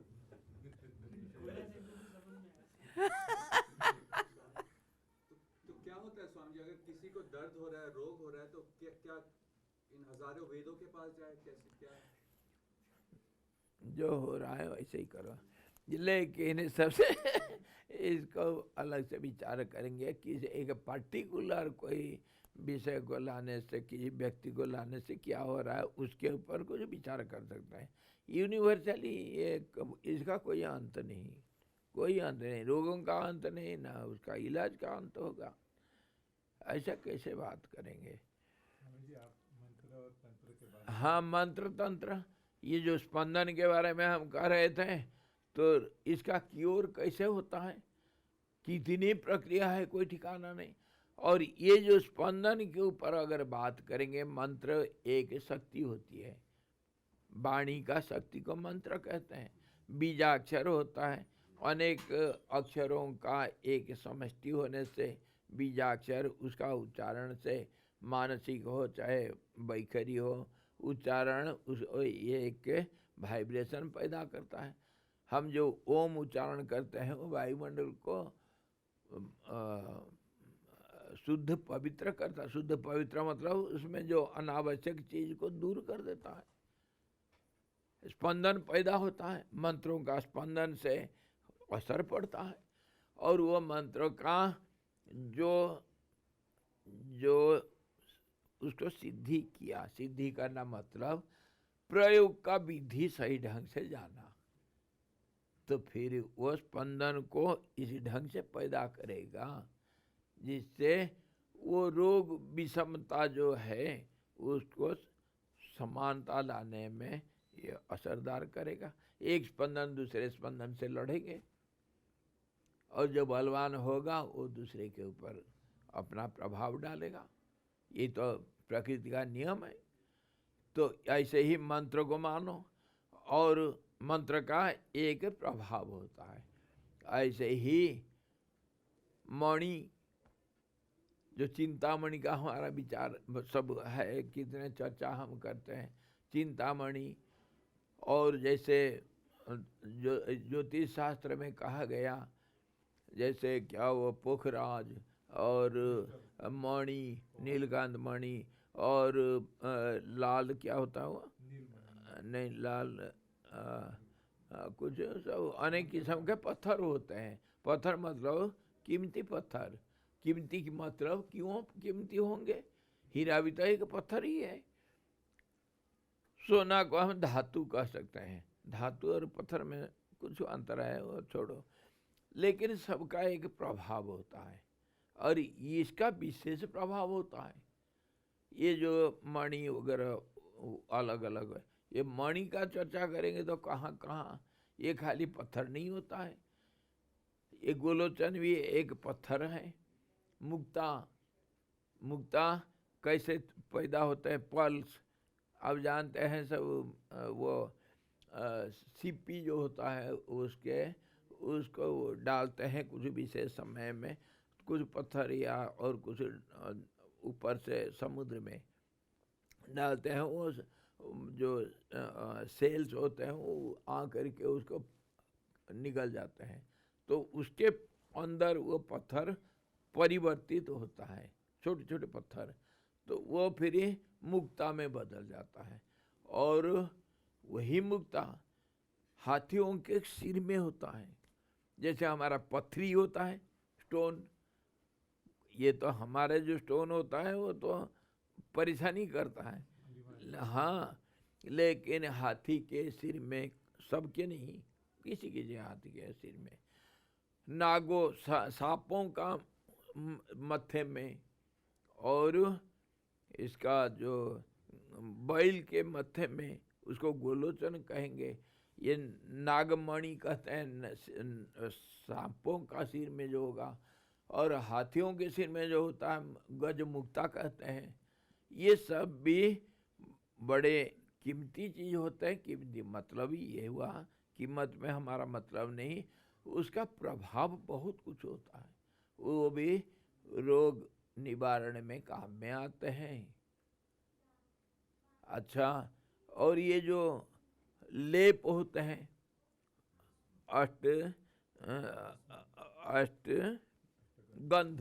अष्टगंध होते हैं, चंदन और गोलोचन, कस्तूरी और अगर तगर, ये सब विशेष कुछ होता है, उसका भी असर होता है।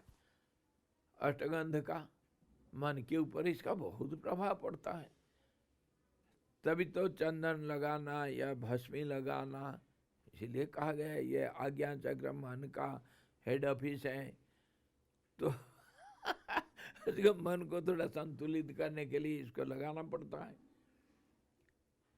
तो इस ढंग से एक जैसे चिंतामणि तो एक खाली लिया गया, कल्प वृक्ष, पेड़ों का भी असर होता है। जैसे धूप के टाइम पर हम पेड़ के नीचे बैठ जाते हैं, छायादार पेड़ के नीचे, असर नहीं होता है क्या?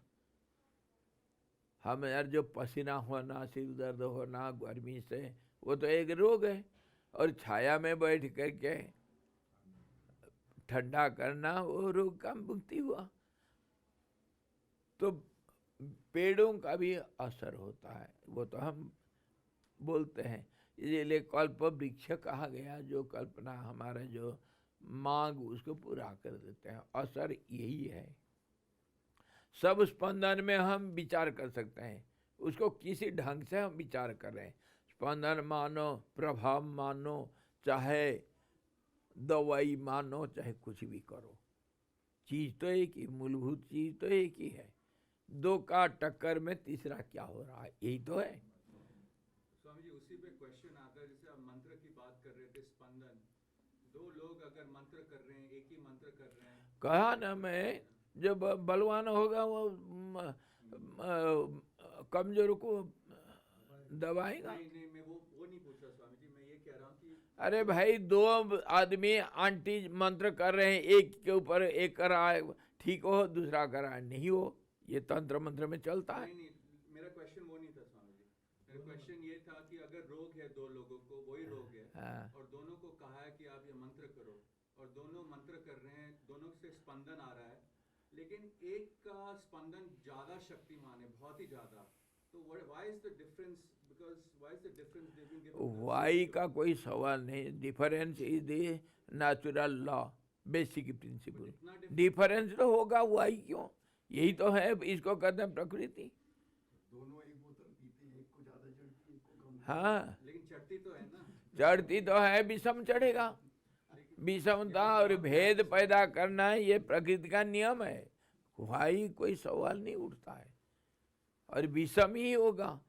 बताया ना, जो हम संगीत जो गाते हैं, या आपका जो स्कैनिंग होता है रोग का, स्कैनिंग करते हैं, उसका जो स्पंदन दिखाया जाता है वो क्या सम होगा?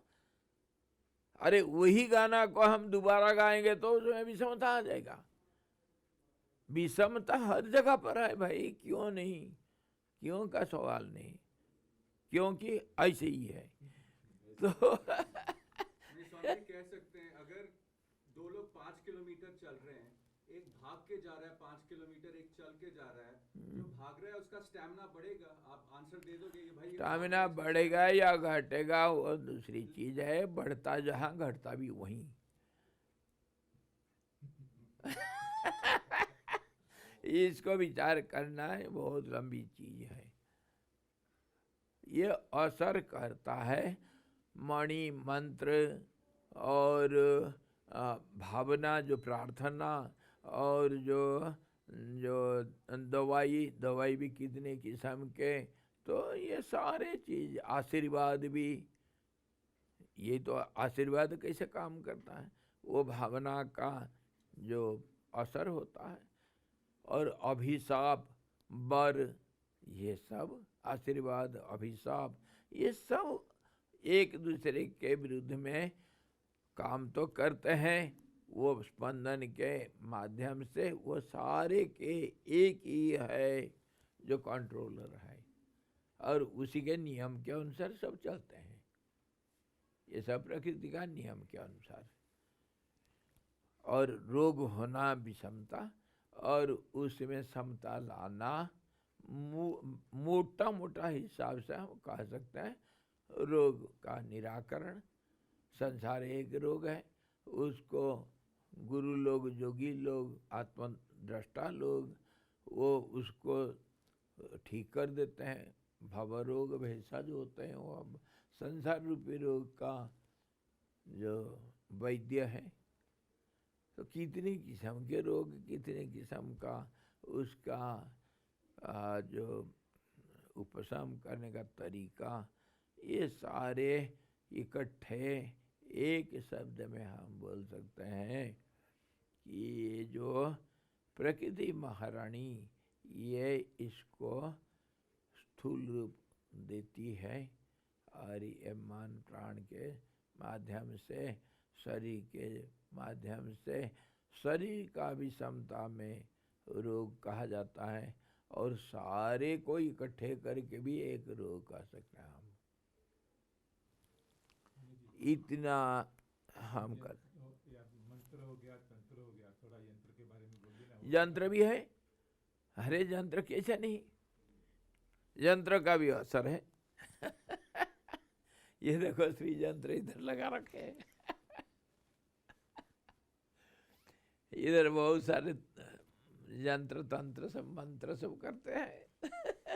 इसका होता है, वो प्रयोग कौन करता है, किस लिए करता है, कैसे करता है, वो सब विचार की बात है। यंत्र क्या होता है? आप एक यंत्र है, इसको कितनी बार कहा गया, आपका शरीर एक यंत्र है, कितने बार कहा गया, उसको भूल जाते हो। यंत्र कैसा होता है? यंत्र किसको कहेंगे? यंत्र होता है कुछ सीमित रेखांकित एक आकार को कहेंगे ना।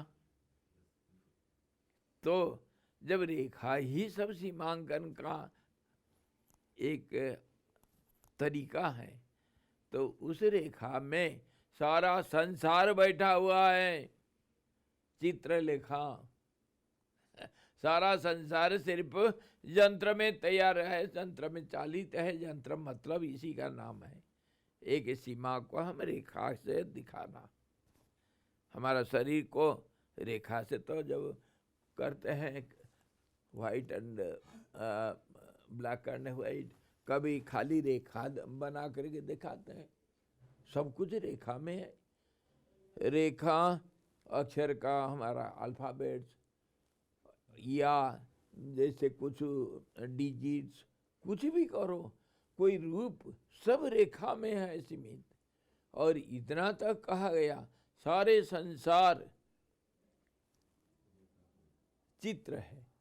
चित्र बिना रेखा से नहीं होता, रेखा का नाम चित्र है। और जो विष्णु है वह 3 भुवन वाला एक पुरुष का चित्र है और उसमें छोटे छोटे अनेक किस्म के सब आकार अंकित किया गया। इसीलिए सारे संसार ये यंत्र के ऊपर आधारित है और ये खास करके कितने गोल और अलग अलग रूप होगा इसका। गोल भी होगा, ये त्रिकोण होगा, चतुष्कोण होगा, पंचकोण होगा, षटकोण होगा और ये अलग अलग रूप से कैसे प्रभाव डालते हैं और इसी में सबका जड़ है।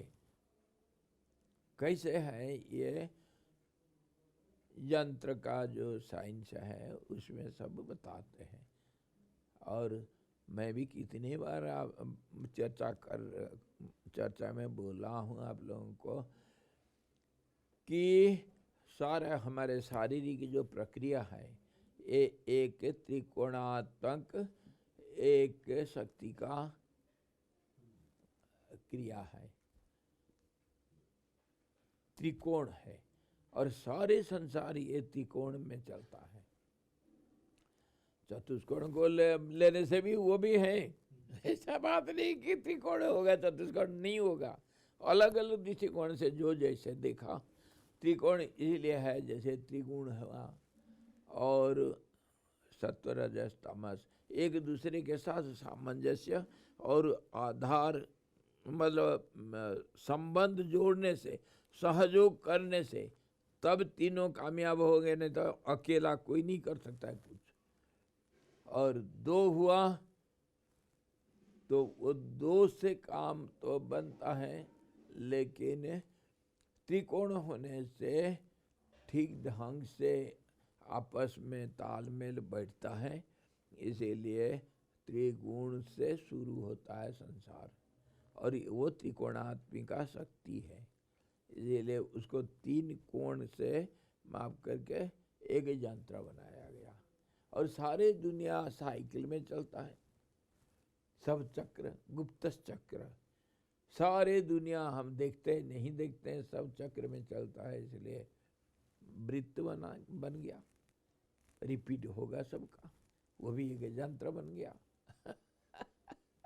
और कमल का पंखुड़ियाँ क्यों रखते हैं उसमें? कमल फूल जो पहला पानी का मैला, कमल का मतलब पानी, मैला पानी से पहला जो सृष्टि का एक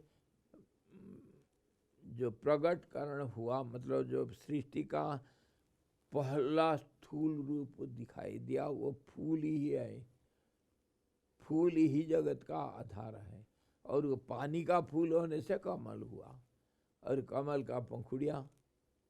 इसीलिए एक खाली एक सिंबल के रूप में रखा गया। जहाँ दुनिया में जाओ सारे बीज है, बीज का विस्तार है और बीज का विस्तार होगा और फूल नहीं होगा तो फल नहीं होगा तो बीज नहीं होगा। इसीलिए वो एक सिंबल रखा गया और कमल हमारा भारतीय संस्कृति का मूलभूत फूल है जिससे सृष्टि का शुरुआत होता है। और जो हमारा ब्रह्मा जो एक वैश्विक मन समझो यूनिवर्सल माइंड का एक रूप है, वो कमल से ही विकसित होता है। इसलिए कमलासन बोल दिए। पद्म के ऊपर वो बैठा हुआ है और ऐसे ही लक्ष्मी भी, ऐसे ही सरस्वती भी, सब कोई कमल के ऊपर बैठ जाता है क्योंकि जड़ तो वही है। फूल नहीं होगा तो फल कहाँ है, फल नहीं है तो बीज कहाँ से आएगा और बीज के बिना दुनिया है ही नहीं कोई।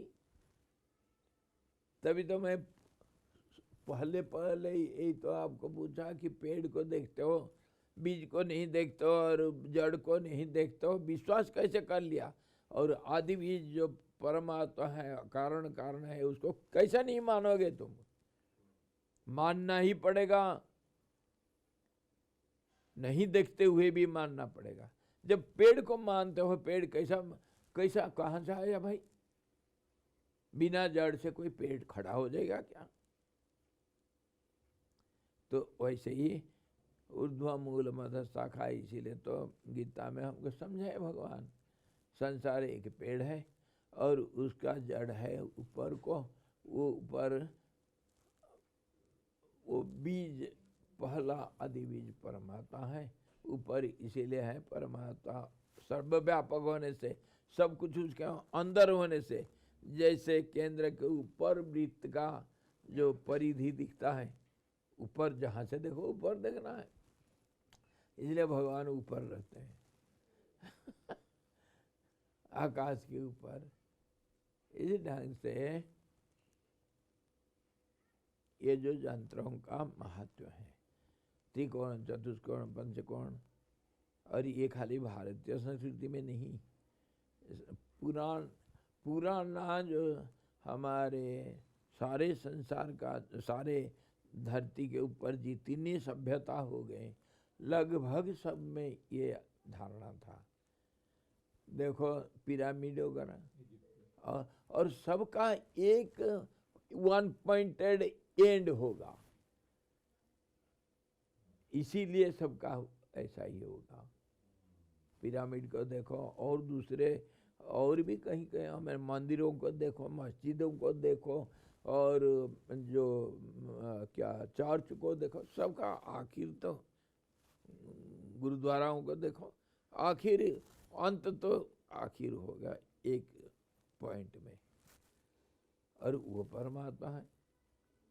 और यंत्र इसीलिए माना गया, यंत्र मतलब है कि सिंबल है बस, और उसको देखते हैं, जैसे हम लिंग को देखने से शंकर जी का याद करते हैं, जैसे कोई मूर्ति को देखने से उस मूर्ति का जो नाम भूत जो देवता होंगे उनको हम याद करते हैं, तो स्मृति को रखने के लिए, जड़ में जाने के लिए वो एक सिंबल होता है। हम अपना पिताजी, अपने गर्लफ्रेंड का भी फोटो तो रखते हैं, क्या वही तुम्हारा गर्लफ्रेंड है? उसको बार बार क्यों देखते हो? तो सब जगह पर तो सिंबल ही लिया जाता है, सारा संसार में हर जगह पर हर पल में हम उसी को मान करके चलते हैं। भगवान को पत्थर में क्यों नहीं मानेंगे? जब तुम्हारे बाप दादा सब अपने फोटो में दिख जाते हैं तुमको, तो फिर भगवान क्यों नहीं दिखते हैं तुमको? कोई तो होगा जिसी को भगवान करके बोलोगे। कहाँ है तुम्हारे परदादा का? कभी देखे हो क्या परदादा को? मैं अपना दादा का रूप रेख कुछ नहीं देखा। दयानंद सरस्वती जी ने तो शिवलिंग को टोटली निराकरण कर दिया। अरे मैं कहा ना, अलग अलग दृष्टिकोण, जो जिस कोने से देखा देखने दो, हमको क्या आपत्ति पड़ा है जो जहां से देखता है देखने दो। हम नहीं, पाखंड नहीं कर सकते हैं। मैं कहा ना, जो इसको जितना दिखता है वो अपने जगह पर सही है, जो जैसे देखता है जिसको देखता है। हाँ, दृष्टिकोण अलग अलग है। क्या मैं आपका सामने का फोटो ले करके देखूं तो आप मुझे पाखंड कहेंगे? पीछे का फोटो खींचा नहीं, पाखंड कह देंगे क्या?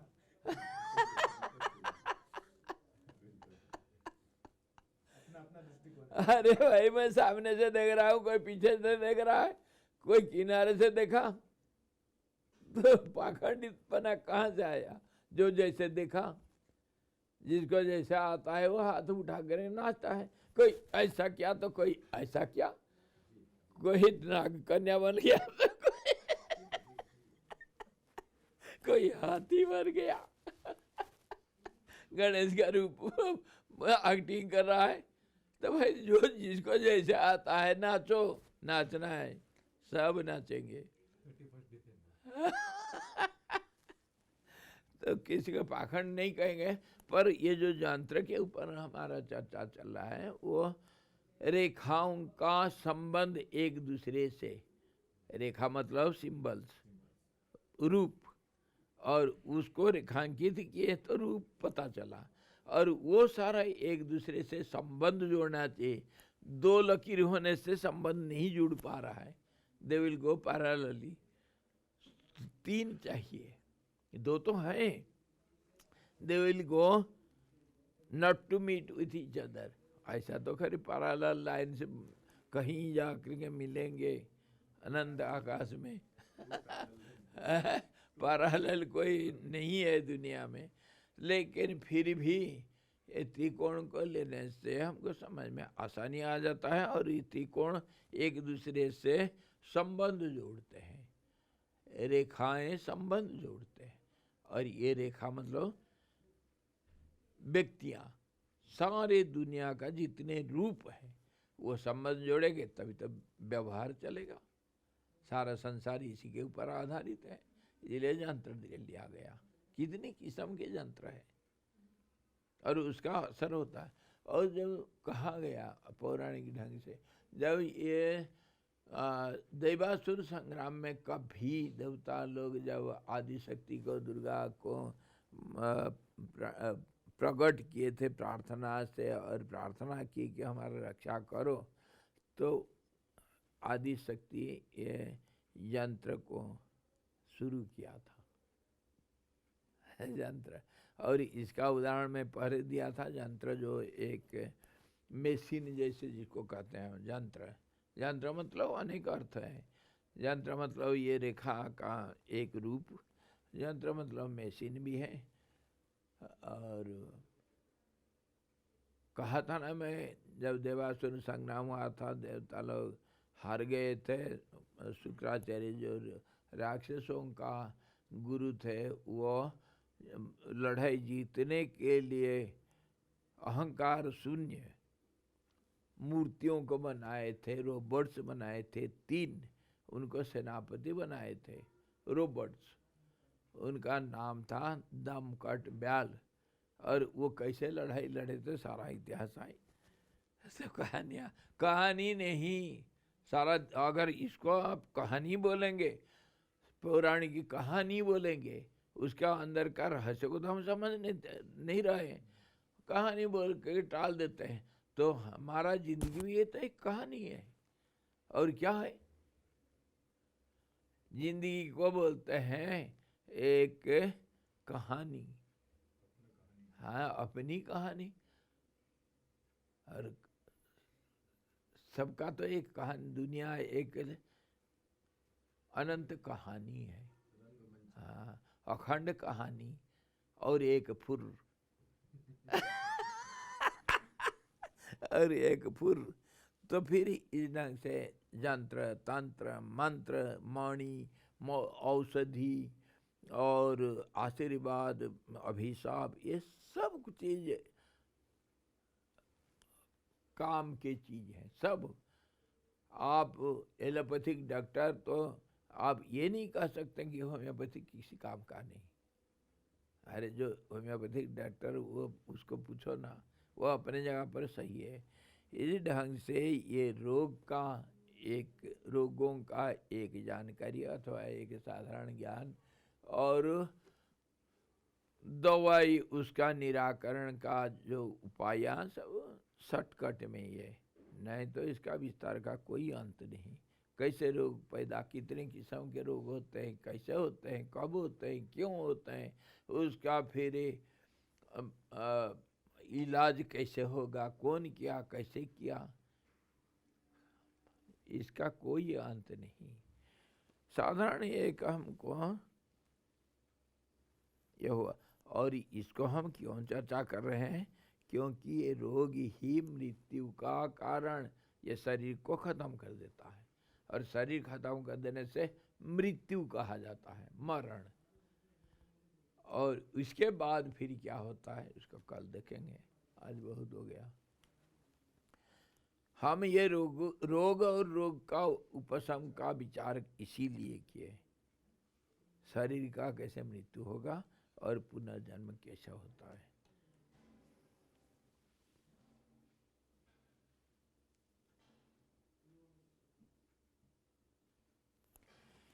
हरि ओम पूर्णमदः पूर्णमिदं पूर्णात् पूर्णमुदच्यते पूर्णस्य पूर्णमादाय पूर्णमेवावशिष्यते। ओम शांति शांति शांति। सद्गुरु भगवान की जय, सच्चिदानंद भगवान की जय, शब्द ब्रह्म की जय, सरस्वती महारानी की जय, जोग वशिष्ठ जी भगवान की जय।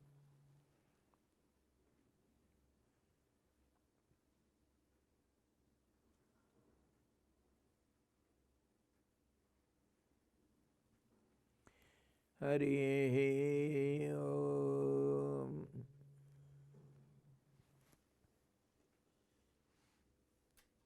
प्रणाम स्वामी जी। हरि ओम है, हरि ओम।